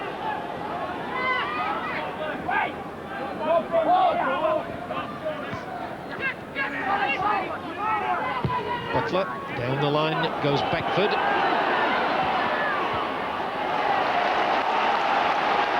There's going to be a great roar if Stoke get an equaliser. It's the old come on the 10 men, isn't it, here? That's right. Beckford's worked the corner. Well, the crowd are giving them plenty of support and letting them every opportunity, know that they're behind them.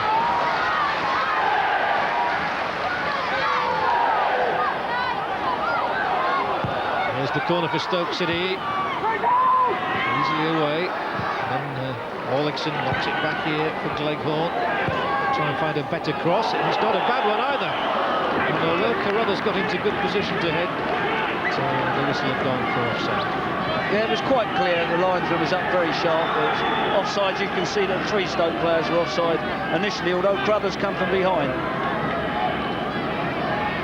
I understand that Lou Macari has put in a bid for Leicester City's Steve Agnew. So we're hoping to bring him here during the week. So in many ways, all these players are playing for their places. As soon as a new manager comes, you know that he's going to try and get into the transfer market. Although Lou will know quite a few of them, he brought a few here, but I'm sure he'll be looking at ways that possibly he can improve his squad if possible. That's the break for Preece. Quickly through to Hartson, good use of the chest, and then brings James on.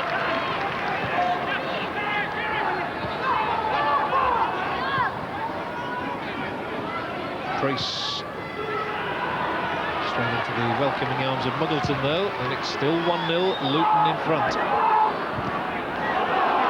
Beckford, the referee has ruled a handball there. The crowd certainly didn't like that one.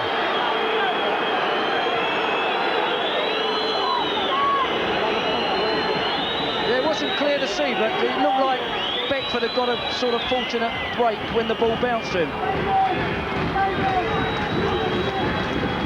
You can take it Mr. Heilbron is not the most popular man in Staffordshire at the moment. Well, he hasn't done anything wrong, but it's just the way the fans are. I mean, his decisions have been perfectly okay, and he's been left in no alternative to make those decisions correctly. As we can speak as neutrals, most people rarely see matches as neutrals, of course.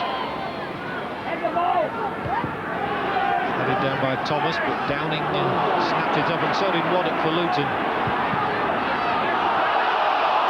Handball given this time, and that makes the referee more popular with the home fans. They've suddenly forgotten about the last decision. When they're going for it, you're always happy.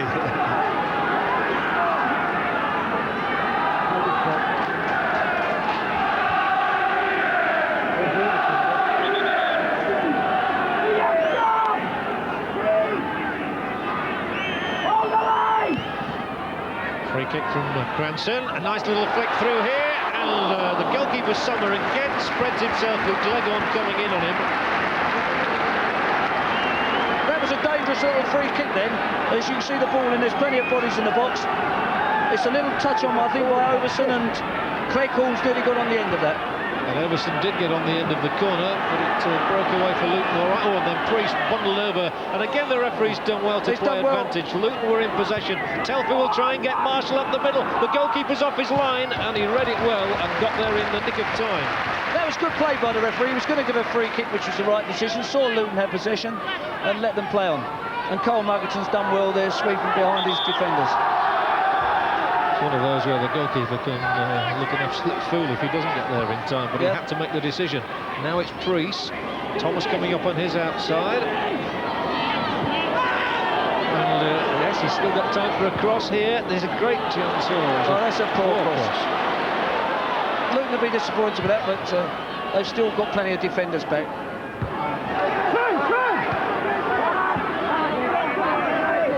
Johnson, offside Hartson.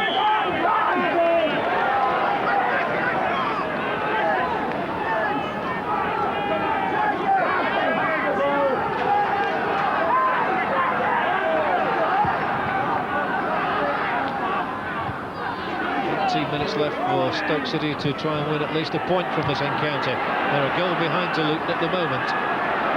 Peake clears, as he's done on so many occasions today, and Hartson has just nobody to head the ball to. Telfer's making a brave charge. It's an interesting pass from the goalkeeper. Yeah, I think he prefers to hit the long one. I think the crowd would prefer him to do that as well. Yeah. But then he's got the short ball in the bag. Orlingson. Out on the right touchline is John Butler. Needs a good ball in now. It's not good enough. Having header from Waddock.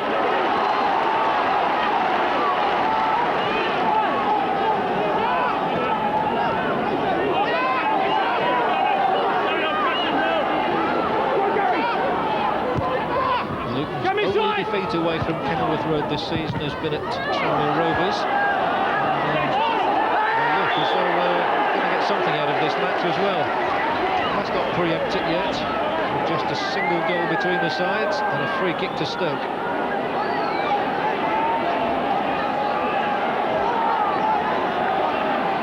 Hartson will wait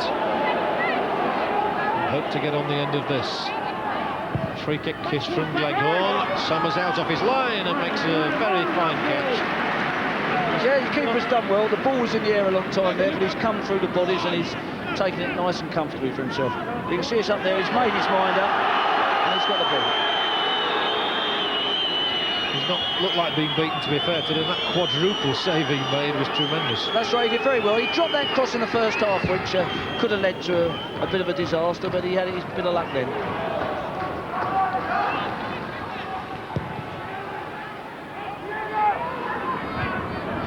Stood his ground once more. He's Downing.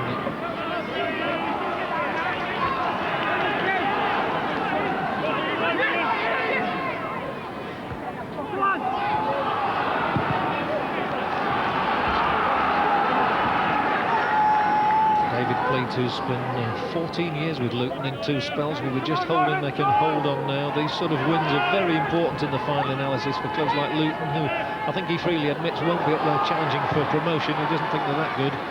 They don't want to be at the wrong end of the table either. Marshall. There's some space down the left this time. Preece will occupy it now.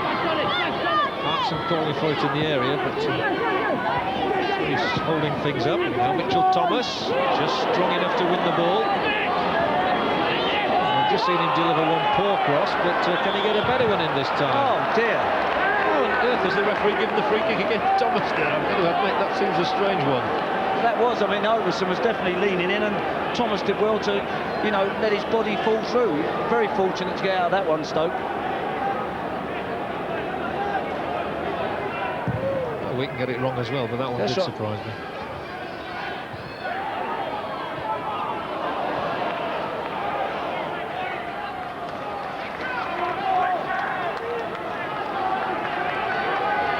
Luton generally have held on well since Dwight Marshall gave them that lead after 22 minutes. They should have had a second from the penalty spot, but David Preece's shot stopped by Carl Muggleton.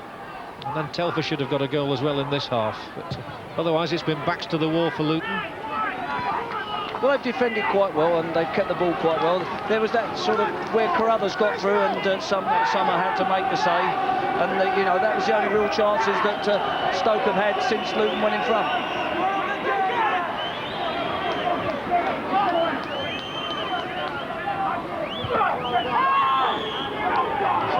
This time is by Overson on the back of Dwight Marshall. Overson, who's been sent off once this season. Against Reading.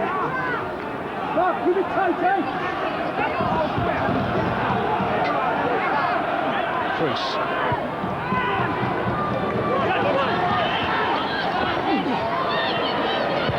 Preece again. The ball in is for Hartson. Well read this time by Cranson. Stoke immediately covered the loss, of course, of John Dreyer by bringing Overson on. They've been a bit short up front, maybe, since Pesca-Solido went off as well.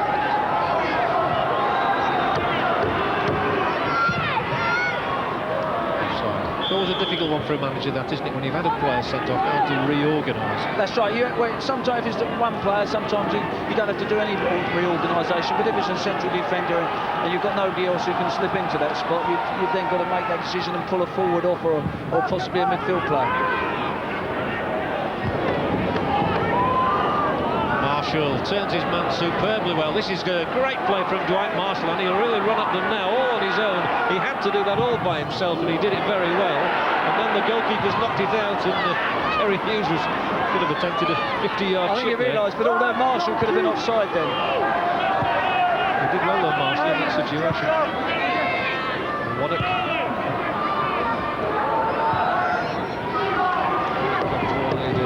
Mitchell Thomas. Thomas has got a good forward position all this time.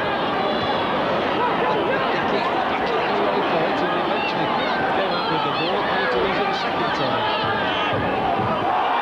I think that might be a foul by Mitchell Thomas as well. The referee's going to book him as well, I think. I think sometimes bookings come like that because it's the home crowd baying for it, and it was, you know, a clumsy sort of challenge, but you know, Algerson was really going nowhere. It wasn't malicious, was it? Yeah, it seems a shame a player gets 4 points for that and could be suspended. There was no maliciousness in it. You can see it's entitled to have a free kick, quite rightly so.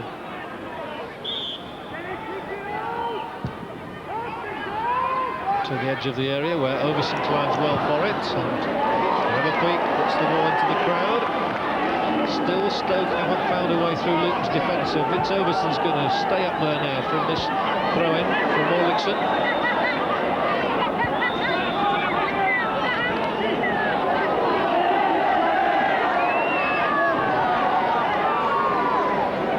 Orlickson finds someone in a red and white striped shirt inside that Luton area. Well, it wasn't a good enough throw. Didn't make any purchase on it at all.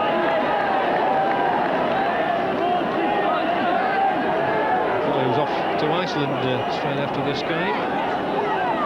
Goal for his country against Turkey. Right on his mind now, he's trying to conjure up a goal for Stoke against Luton, and it won't come from that throw-in. 21 players inside the Luton half.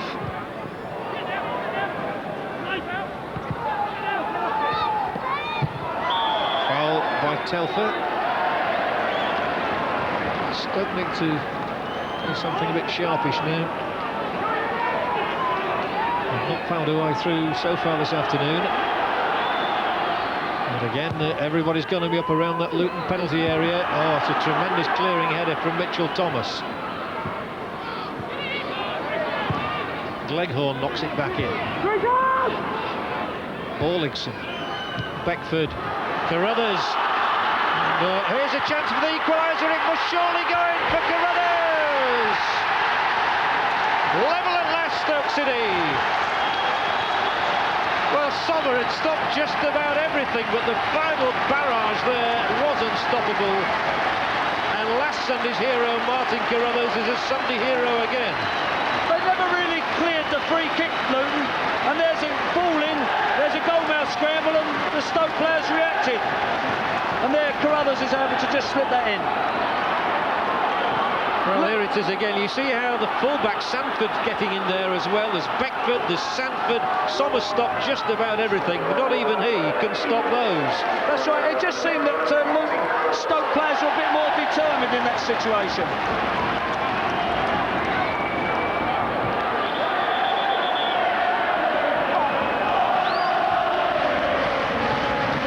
Came with exactly 10 minutes to go. That's good battling from Stoke City to win this goal. It looked as though they were going to be denied so long. Carruthers gets his reward. Yes, the break fell for Stoke then. Well, we're wondering if they can win it again now. Luton equally have a chance here with Paul Telfer. They've 3 men in the middle. Luton, if the cross is good. Surely now it's there from Preece. Luton have the lead back within 60 seconds. Well, they're all in the back of the net. Hartson, Preece. I'm sure it's Preece who's got the final touch, though. Yes, he's the one with a big smile all over his face that tells you it's now Stoke 1, Luton 2. Well, Luton have hit back just as you want to. Everybody knows you're vulnerable when you just concede a goal. Dwight Marshall does well stepping over it, and David Preece gets in there with a final touch. Telfer who pulled it back. Yes, you see Marshall goes over it. Muggleton's just at the post, and Preece has picked off Butler to score. And now I do think that Luton will feel it is their day, because if you concede a goal as they have done after so much pressure, after soaking it all up and then take the lead again straight away, it's your day, I reckon. Well, they've hit back as you'd want to, exactly after the opposition has scored. After all that effort, Stoke, they've now got to pull every bit of reserve out in this last 8 or 9 minutes. And as you saw there, the response of David Peake was to put Scott Oakes on the substitute and take the goal scorer, Preece, off. Not a bad last touch, was it, before you substituted? Well, you don't mind being substituted, do you, if you scored the winner? Or a goal as such. That's Preece's first goal of the season. Good time to score it. And here is Luton's top scorer, Scott Oakes. 3 he's got. Here goes Hartson now, and Stoke are going to be stretched once again. You've always felt that Luton were capable of scoring goals today with Marshall's pace, and here's Carruthers trying to lay one on for Downing. Well cleared by Johnson. We're in for a cracking last 6 or 7 minutes.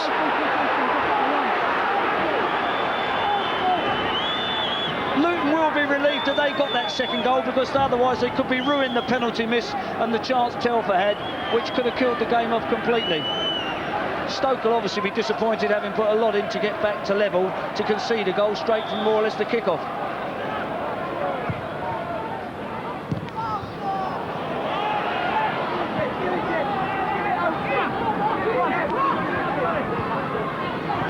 Forward again, and well spotted this time by Overson, and Stoke must be gutted, having clawed their way back into it, to find themselves behind again. And Hartson now takes on Sanford.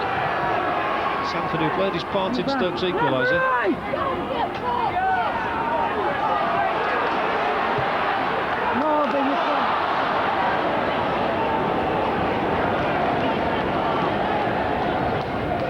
Been an excellent advert, hasn't it, for the First Division? Yeah, it's been a very good game. It's been good entertainment. It's been exciting. There's been a lot of good enjoyment. Anybody who's seen the game here, you know, must have enjoyed it. I mean, all right, the Stoke fans will be disappointed if they lose the game, and they'll look at 1 or 2 incidents which cost them the game. James headed it down. It'll come back again from Downing. There's a good turn from Beckford. So it's beyond Leghorn's reach. And down on that Luton bench, Fred Barber's the one on his haunches. Here's Kerry Dixon leaning thoughtfully forward. So this will be seen as a very good away win for Luton if they get it. It's always difficult going to a club who've just had a change of manager. That's right, particularly they've had a couple of good results, and Stoke's confidence was good. Hartson battled well again there. Telfer, who played his part in setting up that goal from David Preece.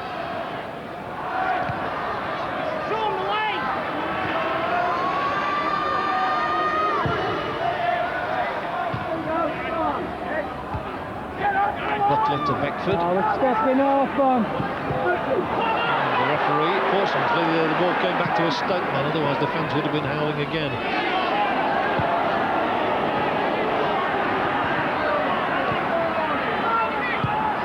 Butler, from Johnson's foot. Overson read that. He's here again, Overson.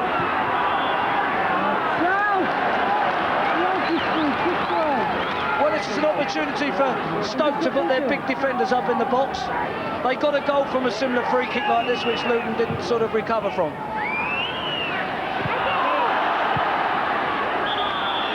The whistle sounded again.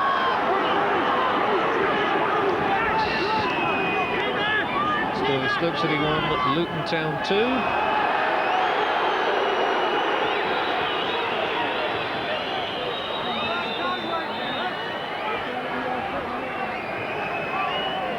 Time running out for the home side.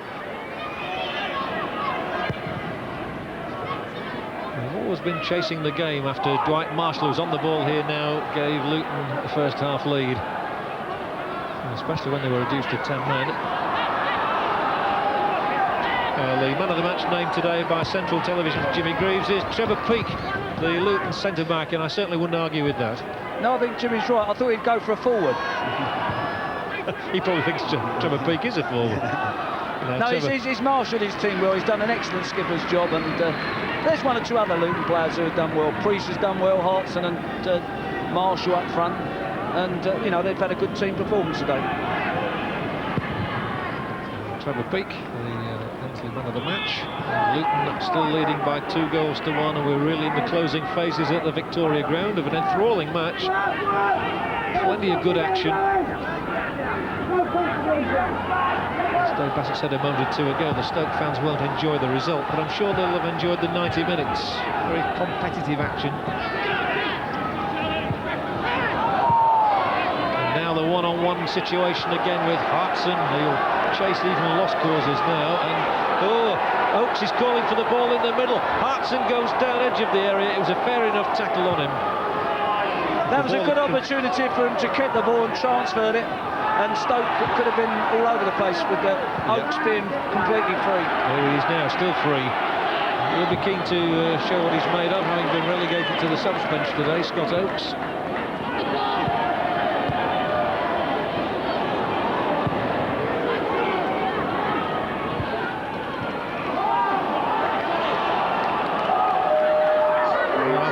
The sort of game that shows how tight a division this is. Yes, I think, as I said earlier, I think all teams are capable of beating all teams, but there's no one particular outstanding that's going to win every game. David Blake's vocal cords unaffected. I'll be amazed if he can make himself heard. He doesn't look too happy, does he, at this moment? Well, you get frustrated this time. It's your own satisfaction. You think they can hear you.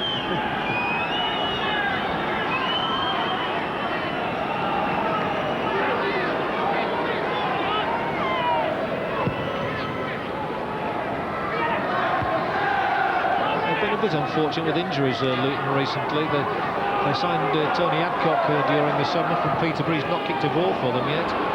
Without the likes of David Green, Des Linton and Aaron Skelton as well. Well, they're still 2-1 up in this match.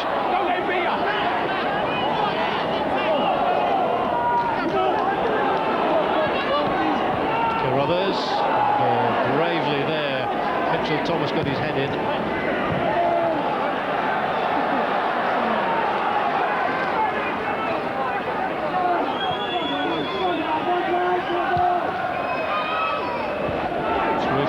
I thought when Carruthers got that equaliser that Stoke were going to get something from their afternoon's work, but it would appear not at the moment, as Telfer sweeps forward again for Luton, and they've plenty of men up. They've not just sat back on their lead, Luton, that is for certain. It'll be transferred down the left here now, and I think that's beyond Thomas. I wouldn't have thanked him for that pass, not at this late stage. They want to keep the ball if they can, Luton. Obviously, that was the intention. Through it goes, Carruthers. Maybe there's something left in this game yet. Leghorn threads it through. Beckford's onside. Still Beckford, edge of that Luton penalty area. And he couldn't find his feet somehow. The ball got tangled up between them. And there was Peake, the man of the match.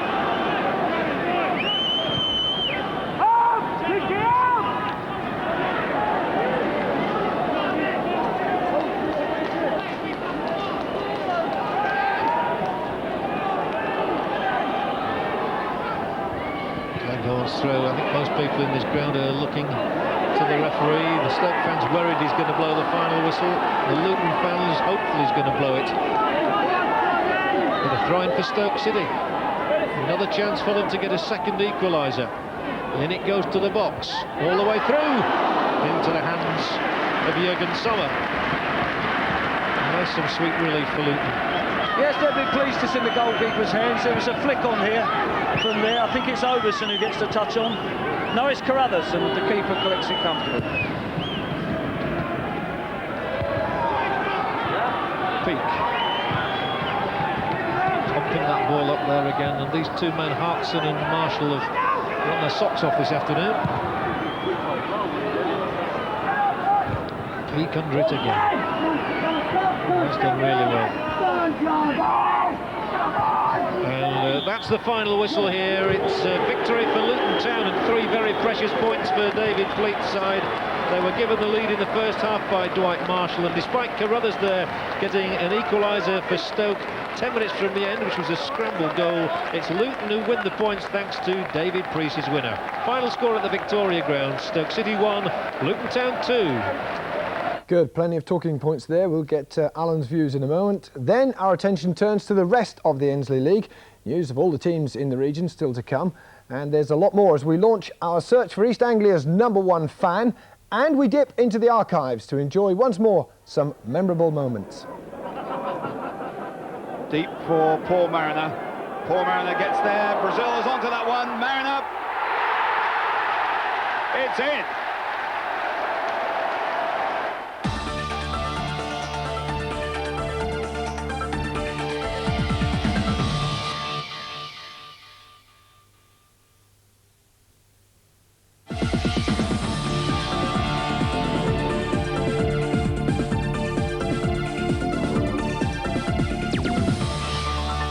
Hello, it finished Stoke 0, Stoke 1 rather, Luton Town 2 in the Potteries today, and having upset the Luton fans by saying that Stoke would win earlier today, Alan Brazil is now going to make amends by conceding that Luton deserved it. Oh, best team won. You know, I thought Luton played controlled football.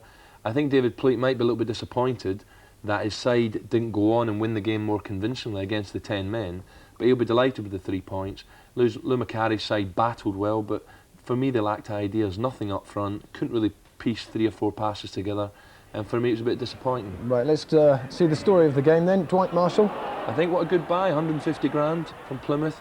That's a quality finish, and when you can finish like that with the pace the boys got, I think, you know, maybe Luton might have maybe have a little job to hold on to him. He looked a decent player to me. Then the penalty for handball. David Preece, I mean, he made up for it later, but a great save. It's a good pen, but it's a great save. You know, the keeper's got down low, dived to his right, and it's well placed in the corner there. And, you know, that's a great save. Second half now, Paul Telfer missing out from close range, and then the sending off. Yeah. Well, to be honest, I hope he doesn't mind me saying it, but I think John Dreyer had an absolute nightmare today. I'm sorry to say, and that's the best thing that happened to him, because when he went off, Stoke started to play better. That was the crazy thing, wasn't it? It actually seemed to do Stoke more good than it did Luton. So this was a classic opportunity for me to put them back, you know, level. And Carruthers, all he had to do was go round the goalkeeper. And I can't believe how many games I'm watching, Kevin, where forwards just won't go round goalkeepers now. They always try and strike. And if that, you know, I love doing that. Just a little shimmy, and you go round the keeper and stick it in the empty net. And for me, that was a classic chance. But you've got to be, you've got to have the talent, you see, Alan. I mean, you played at the very top. You've got to have the talent, but I think, you know, more players should be doing that rather than just striking all the time. To be fair to Big Jurgen there, I mean, he had a bit of a nightmare just before half-time where he spilled that ball, but did well in the second half. His handling was a lot better after that. You know, he made one mistake where he just completely missed it through his hands. But after that, he looked okay. You know, he made a couple of good saves. There was a treble save there. And, you know, yeah, he's got to be quite happy with his performance. Right, let's see the 2 goals inside a minute in the second half. It's a bit of a, you know, messy goal, to be honest. Maybe the defending could have been a bit better. I agreed with Jimmy Greaves. I thought Trevor Peake had a very, very good game. But here, you've got to be strong there. And to be honest, the Stoke players want to win it more than Luton now. And it gets them right back in the game. And you said then they might just go on and win the game then? Well, yeah, you know, Luton for me, and then Luton breakaway as we see now, I thought he'd gone a little bit wide, but this is bad defending. Look at the Luton number 7 Butler. You know, he should be tight on Preece there. That's bad defending. You know, the boys done well getting it in, but 7 just loses his man, and Preece is there to knock it into the empty net. And his reward, he was promptly substituted, but no complaints, I'm sure. Just a word about Luton Town. I mean, probably the first time you've seen them this season. They can't get it right at home, and yet they're doing well away. Well, if they keep playing the ball about like they did today, they knock it about, they hold it well. It looks as if up front, you know, I like the boy Hartman, and I like the other boy alongside him. So I don't see why they should be struggling at home. That was a good display from Luton Town. I think David Pleake will be very pleased, and if they can only transfer it back to Kenilworth Road, then I'm sure Luton will climb the table. Well, a big test for them next week because they're at home to Middlesbrough. Right, still to come, a roundup of the rest of the action from the Football League and a close look at all the region's teams. But over the course of the next few weeks, we'll also be looking for a touch of involvement from you. Maybe you've something to say about your club, football in general, something you like, something you dislike. Whatever it is, drop us a line. We'll have the address for you in just a moment. We'll also be giving you a chance to wallow in a touch of nostalgia with a regular dip into the archives, digging up classics like this. So here's Sloan, the fair-haired one, taking Ray Wilkins' place in midfield. It's his first full game. Had a good ball forward, and Brazil's in a position he's not offside. Brazil scores! And Manchester United's marking let them down, and Brazil tucks one past Gary Bailey.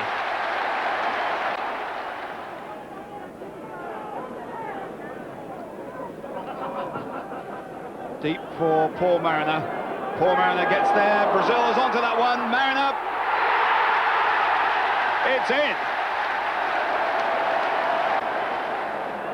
Forward for Tyson. Burley's so free on that right-hand side.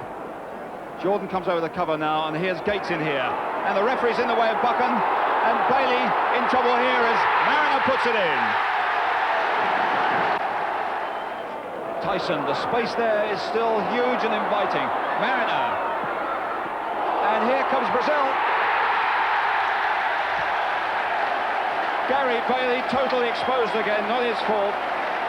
But Alan Brazil makes it 4-0. Muren losing Sloan, finding Brazil. And can this one fall to Mariner? No. It might well fall to Tyson though. He's got it. Tyson now, Tyson again. What a disaster again in that Manchester United penalty area. Koppel has it and he gives it away. Gates is in there. The chance for number 6. There's 2 players in support. Mariner has done it. It's a hat-trick. It's 6. Hey, those were the days. The day the town beat United 6 and missed 2 penalties, didn't you? Yeah, it was incredible. But they couldn't cope. We played Eric Gates off the front too, and they decided to bring Gordon McQueen down in Eric Gates, which it left them exposed, so we revelled and it was lovely. Tell me, were they days when they didn't have such things as barbers in Ipswich? Yeah, I know, I was just saying, where's all that hair gone? But those were great days.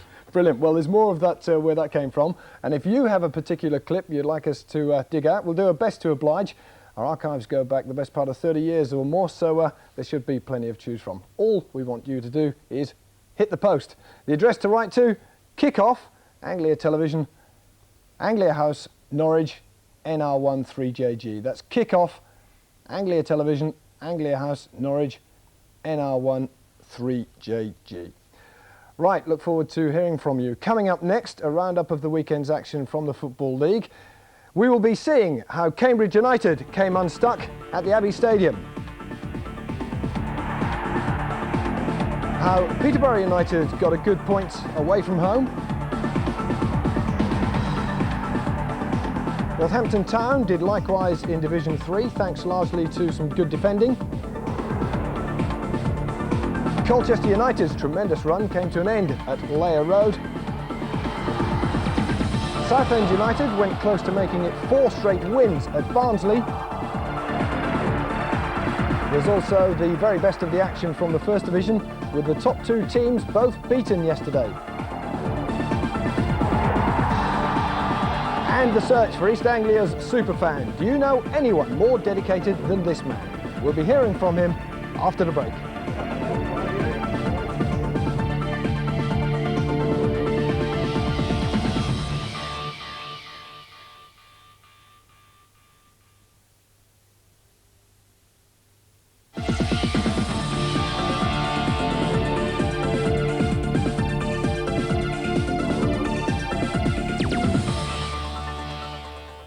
Hello again. Well, as this is the first programme in a new series, we thought we'd take a look at the way the season started for the teams in the Anglia region, a sort of half-term report if you like. We'll begin in Division 3 and work our way up. First, it's Colchester United. Now, their new manager George Burley had the worst possible start, 6 straight defeats, but they've recovered well in September and they were unbeaten in 7 games going into yesterday's match against Chesterfield. Among the crowd at Layer Road was our man Richard Henwood. Plenty of optimism at Layer Road yesterday, where manager George Burley is becoming a popular man at the helm. And why not? The team's unbeaten run had lifted them to 8th place in the table. Even though we had a bad start, I was still confident that under someone like Burley we'd gradually improve, and I think that's proved to be the case. very worrying start. 2 or 3 games didn't get it together. Time would have told, and 1 or 2 players come in. Corley come back, I think, made a difference centre half. And now the last few games have been quite good. I don't see any reason why we shouldn't continue with our good run and certainly get to the playoffs. That kind of assessment was typical of most supporters going into a match against a side just 1 place below them in the table. But it wasn't long before Colchester discovered the size of the task. Chesterfield went close twice early on and took the lead midway through the first half thanks to a mix-up in the Colchester defence. Kevin Davies the scorer for Chesterfield, and it was well into the second half before Colchester had a worthwhile effort. Even then it came from an unlikely source, fullback Simon Betts joining the attack to shoot over. But once again defensive confusion proved expensive as Chesterfield went 2 up after 67 minutes through David Moss. George Burley's reaction was to come off the bench and try to influence the game as a player. He nearly did it. His free kick headed goalwards by captain Tony English, but cleared off the line by Lee Rogers. Former Ipswich manager John Duncan's now in charge at Chesterfield, and he saw his team complete their 4th away win of the season with a late goal from Andy Morris, which made the final score 3-0. Chesterfield climb above Colchester in the table. The players have done very well lately. We've had a great run. Actually today was very disappointing. They outfought us, really competed better than us, and looked as if they wanted it more than us, and they deservedly won the game. I think it was the manner and the way that we did it that I feel very pleased about. I think really in most parts of the game we just had the edge and created and scored the goals. So a bad day for Colchester, compounded by the loss of the influential Peter Corley near the end with a leg injury. Yeah, he got a knock. Hopefully it's not too serious. We'll see what he's like during the week. But actually, you know, we'll have a chat about it on Monday, Tuesday, and hopefully put things right next Saturday. Especially in this league, you have to win the battle first of all, and that might take 60 minutes, that might take 70 minutes. Unfortunately, today it didn't go to plan. We'll give away a sloppy goal, the first one, and from that instance, we've just went downhill from there, really. So the lads are very downhearted at the moment. Yeah, a bit of a surprise that. Alan, I know you've seen a lot of Colchester. Your view on it? Big surprise. I thought they would beat Chesterfield. I've been watching them, been playing very, very well, but you can see from the clips there that there's some defensive errors there. And Chesterfield are not a bad side, so you can't afford to give them a goal start like they did. And by all accounts, they've been out-battled and well-beaten. Big local link there, isn't it? I mean, John Duncan, former Ipswich manager, George Burley, I think you know quite well. Yeah, George will do well there. You know, he's not got a lot to work with at the moment. He has no spare cash, but George knows the game inside out. He's played under some top managers, and I'm sure George will do well. Now, I know the tipping hasn't gone too well today. I mean, you got Luton wrong, but do you fancy Colchester for a playoff or promotion even? I think they have to strengthen the squad. You know, they lost Trevor Putney, who went back to Orient, and he was very influential. But I think that with Witten and Brown alongside, they could have a chance, yeah. All right, let's hope so. OK, next, Northampton Town.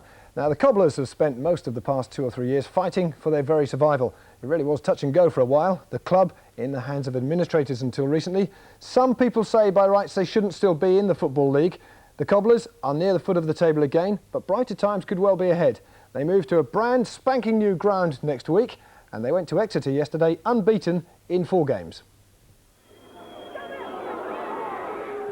Northampton ended Exeter's run of 4 wins at home, but had to battle for their point from a goalless draw. Goalkeeper Mickey Stewart earning his money with some fine saves. Northampton were often under pressure, but when the defence couldn't clear, Stewart was rock solid behind them. And his opposite number, Peter Fox, in fine form too. When Mark Bell crossed for Gareth Williams, his header finger-tipped away just before the end. 0-0 the result.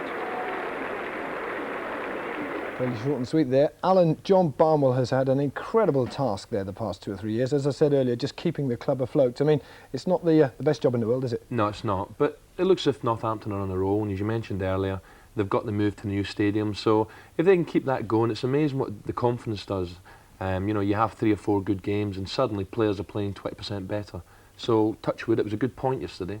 So I think, yeah, why not? Hope it continues. It's their final game at the county ground on Tuesday against Mansfield. We shall be there. We shall also be at the new Sixfield site on next Saturday. They play Barnet. It's not the easiest of games, but as you say, that could just galvanise them and give them something to aim the heights higher? Well, it won't be an easy game because Ray Clement's got Barnet playing now, so good luck to them on the last, in their old ground, the last game. But yeah, it'll be a hard game. Barnet not a bad side.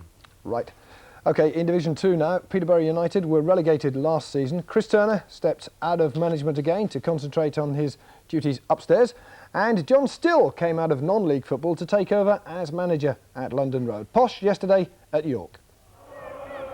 Peterborough have lost just twice in the league so far this season, and they had their moments in front of the York goal in the first half yesterday. They were hardly magic moments. And they fell behind soon after the interval, when an attempted clearance dropped to John McCarthy, who decided to try his luck from 25 yards. Peterborough thought they'd drawn level with an equally powerful strike at the other end. Brian McGorry's blockbuster well stopped by Dean Riley in the York goal. At that point, it seemed as though Peterborough were heading for defeat. They could have fallen further behind when Tony Canham got in a header that went close.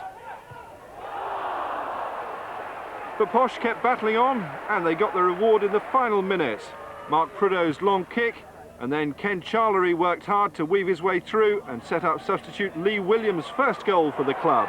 A valuable away point. York 1, Peterborough 1. Yeah, Posh mid-table, 17 points from 11 games. John Still's got to be reasonably happy with his first season in league management. I think, when you go away from home, and especially get a goal in the last minute there, it makes the journey home a lot easier. And yeah, they've got a nice healthy position there in the league. And again, it's all about nicking points away from home and hopefully get some 3 points on your home games. So he's got to be delighted. Somebody said to me Peterborough are possibly a little bit too good for Division 2, but not quite good enough for Division 1. I mean, other than inventing a new division, Division 1.5, they've got to prove it one way or another, haven't they? Well, yeah, the best thing they can do is get back into Division 1, we'll soon see. But yeah, they've got to be quite content at the moment. Great. Right, to the Abbey Stadium. Now, trips to Wembley, promotion in successive seasons, the big boot, the cold showers. Life under John Beck seems a long way ago now for Cambridge United. Now his one-time assistant Gary Johnson is the man in charge, and he's very keen to repeat the success, but with a touch more style, I think it's fair to say. United at home to Wrexham. 2 wins in their last 2 games, but Cambridge found themselves under pressure against Wrexham. John Filan's reflex action save from Gary Bennett's header. And then from the corner, Dean Barrick was forced to hook the ball clear off the goal line. Jason Lillis was the only Cambridge player to threaten the visitors' goal, but Andy Marriott never in any serious trouble. Wrexham made the breakthrough early in the second half. Carl Connolly with the approach work, Bennett with the finish, although Filan had blocked his first effort. Cambridge fell further behind when the referee decided Steve Butler was guilty of pushing as he headed out following this corner. And Bennett put Wrexham 2-0 ahead from the penalty spot. His 9th goal of the season. Cambridge below the standard they'd reached in last week's 4-1 hammering of Bradford, despite Carlo Corazin's late goal. Cambridge 1, Wrexham 2. Yeah, that's their big problem. They are kind of hot and cold at the moment. They beat Bradford last week, great win, 4-win. You think, right, we're on a high.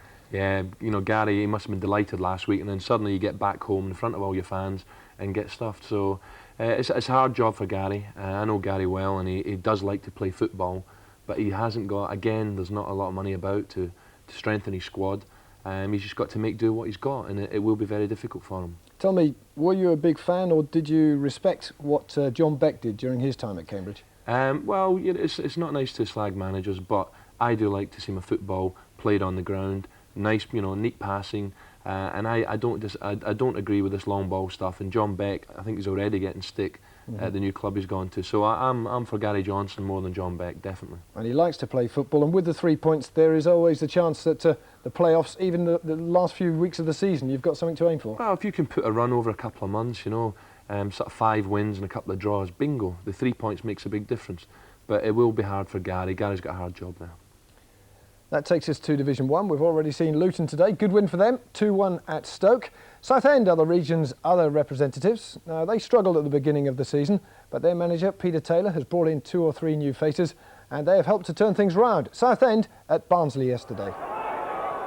Newcomers like Ronnie Whelan have been taking the limelight at Southend recently. Whelan, on loan from Liverpool, has brought much-needed experience to the side. But it was one of last season's heroes, Ricky Otto, who came closest for them in a goalless draw at Barnsley. Southend have recorded 3 straight victories, but they had to defend desperately 2 yesterday. Paul Sansom and defender Chris Powell somehow managing to keep Barnsley at bay here. Southend have now gone 4 games without defeat. This week they're hoping to secure Whelan's signature on a full-time basis. But yesterday they were happy with a point at Barnsley, secured by another fine save from Sansom.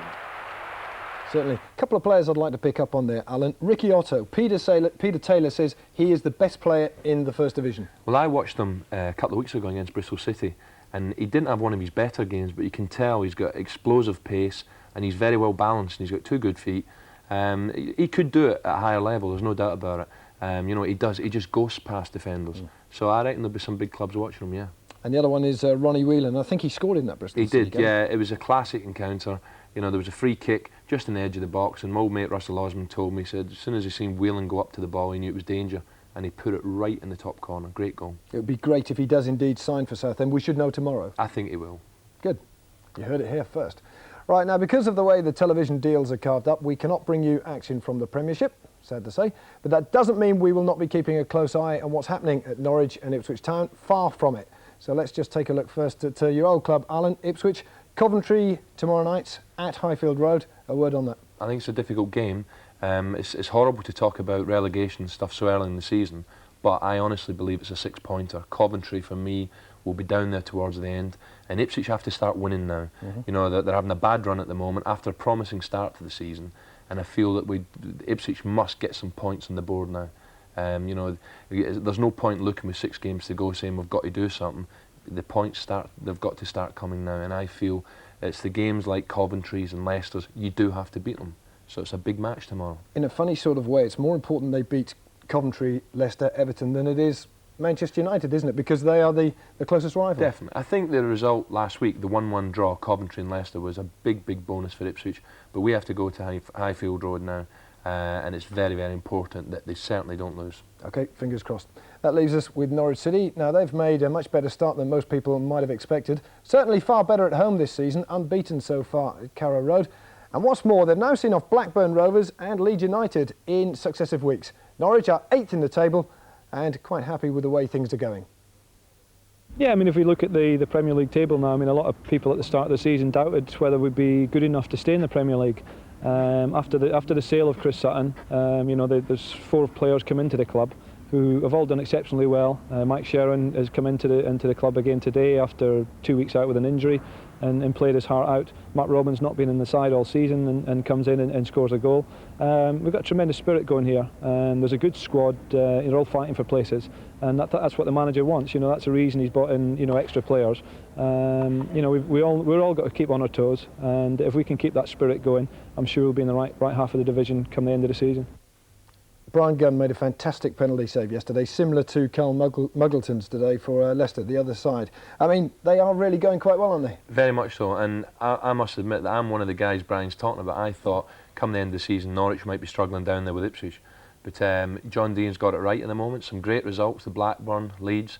You know, they're on a roll, confidence is high, and again, it's all about winning your home games, so yeah, they've got to be delighted. But what he's also got them doing, what is noticeable, he has got them really fighting. I mean, Carl Bradshaw, John Newsom, people like that, they're rolling the sleeves up and they're just fighting for the cause. Well, you need that fight, there's no doubt about it. You need the fight, and then along comes the ability and craft towards the end. But without the fight, you know, the supporters get frustrated, and Norwich at the moment are certainly battling very, very hard and fighting for John Dean. So, prospects for a decent season, long way to go? There's a long way to go. Yeah, I think Norwich seem to be getting themselves away from the danger zone. But, you know, Christmas is a funny time. There's a lot of hard matches coming up. But at the moment, yeah, I think John will be sort of sleeping well. We'll have you in a yellow and green hat by Christmas, if I can say it properly. Right, another quick break there, then we'll catch up with the rest of the action from the First Division. And we'll be meeting this fellow, Richard Bland of Wisbech. He's our first candidate in the search for East Anglia's superfan. That's Richard Bland, back in a moment.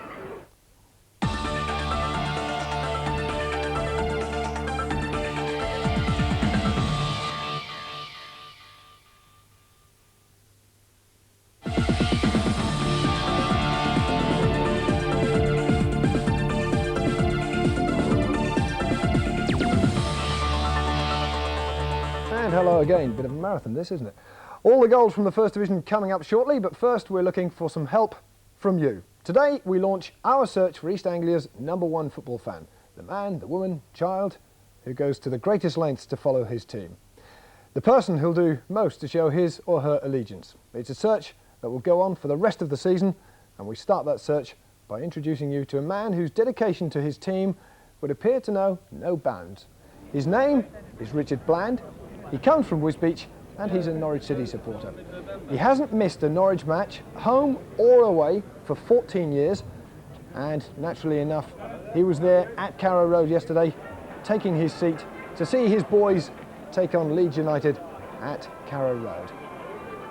And some 24 hours later, I'm glad to say that superfan Richard Bland is with us in the studio. Richard, welcome to the programme. Now, put us in the picture. 14 years, some 670 odd games, and you haven't missed one. That's competitive games, yeah, home and away. How many is that? That's 674, yeah. In addition to that, I've done roughly about 200 other types of games following Norwich, which would be pre-season friendlies, reserve games, youth games, City B, City A. And you don't include them? I don't include them in that run, no.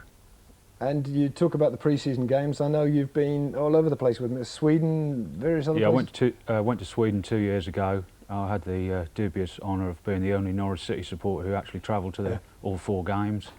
Had 10 days out in Sweden. In addition to that, I obviously went to the UEFA Cup games. And then this year, following the enjoyment of Sweden, I went to the 4 games pre-season, Holland and Belgium. That's dedication. Why? I mean, with all due respect to the mighty Canaries. I enjoy going to the football games. That's as simple as that.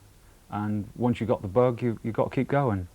In fact, I think we saw it clearly illustrated this week. There was the trip to Swansea and more, wasn't there? Tell us about that. The 4 of us got together for the Swansea game and decided that rather than just go down there and drive through the night back, we would stay overnight and then try and pick up a game on the way back.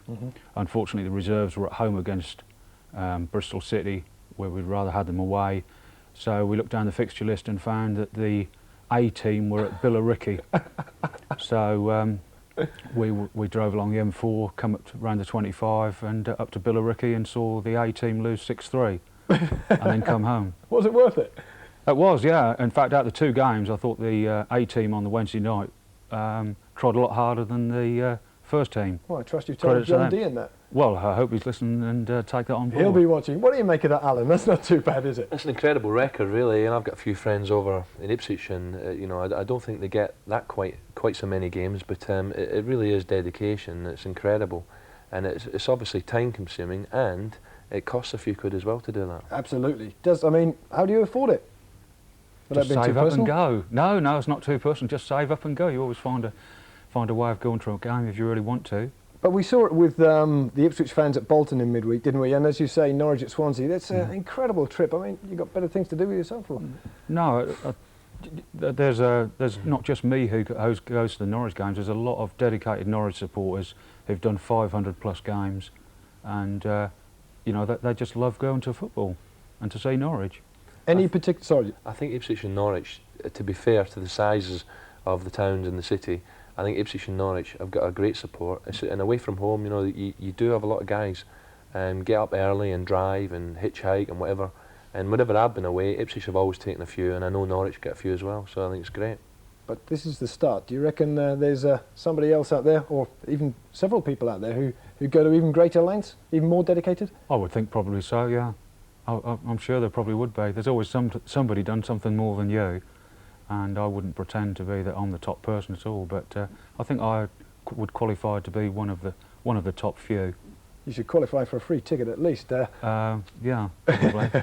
All right, Richard, great to have you in today, and I'm sure John Dean will pick up a few of your hints and tips. Thank you. But there it is. That's the challenge thrown down. If you know somebody who's even more dedicated than Richard, who has even more right to be called the official superfan of East Anglia, you know what to do. Hit the post. The address again, kick-off, Anglia Television, Anglia House, Norwich, NR1 3JG. Just run through that again. It's kick-off, Anglia Television, Anglia House, Norwich, NR1 3JG. Now, there will be a very special prize once we've found our winner. Not sure what it is yet, but believe me, it will be worth winning. Right, now, each week on Kick-Off, we'll be focusing mainly on what the region's teams are up to, but we'll also keep you right up to date with what's happening elsewhere in the Ensley League. So it's time now to catch up indeed with the best of the action from the First Division, and our first stop is the county ground, Swindon against Wolves.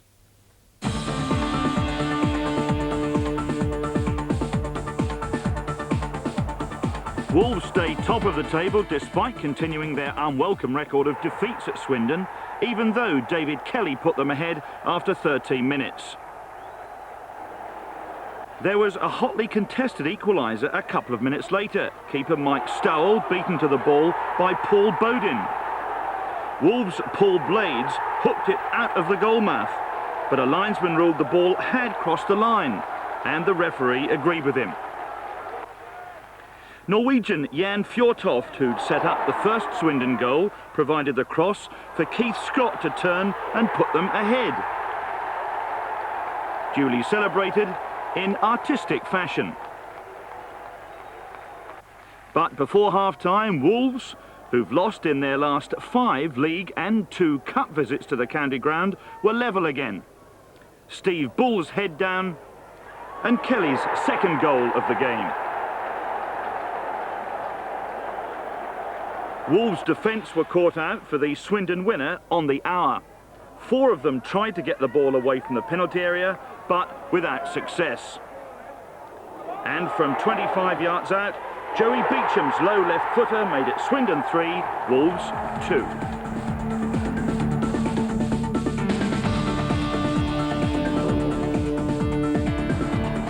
Middlesbrough have seemed to be the team most likely to deprive Wolves of the First Division's 1 automatic promotion place, but they also had a setback yesterday, beaten at home for the first time this season. Naturally enough, the scorer of the game's only goal, John Aldridge. He had a quiet game by his standards, but he was in the right place at the right time to score his 11th of the season. Middlesbrough 0, Tranmere 1.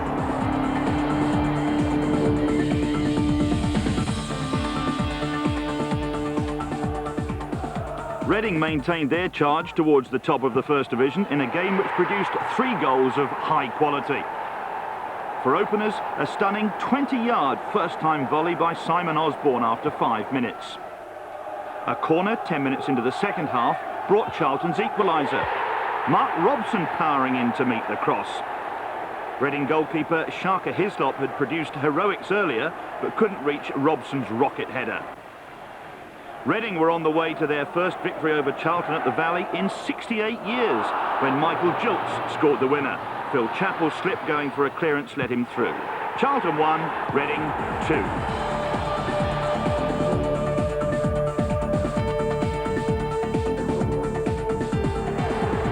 Watford picked up a point at the baseball ground, but it could easily have been all 3. They missed a penalty early on. Gary Porter the culprit. Derby had won their 5 previous league and cup games at home, but yesterday they were without strikers Marco Gabbiadini and Tommy Johnson and defender Craig Short, and it showed as Watford took the lead after 35 minutes. The goal credited to Lee Nogan. But Derby rescued a point with 18 minutes left. Steve Hodge, currently on loan from Leeds, with a rare header past Kevin Miller. Derby 1, Watford 1.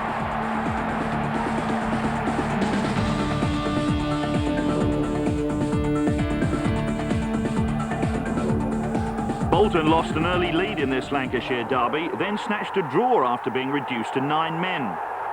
John McGinley had put them ahead after only 5 minutes.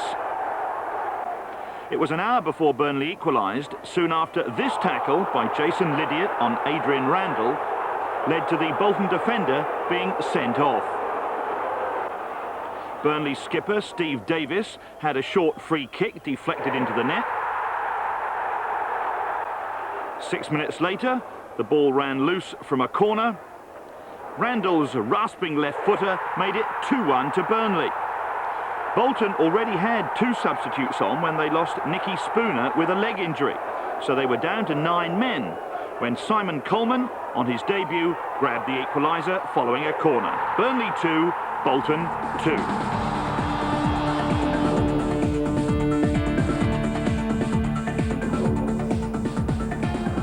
West Brom manager Keith Birkinshaw's under increasing pressure after another home defeat yesterday, and his cause isn't being helped by defensive errors like the one which gave Sunderland the lead.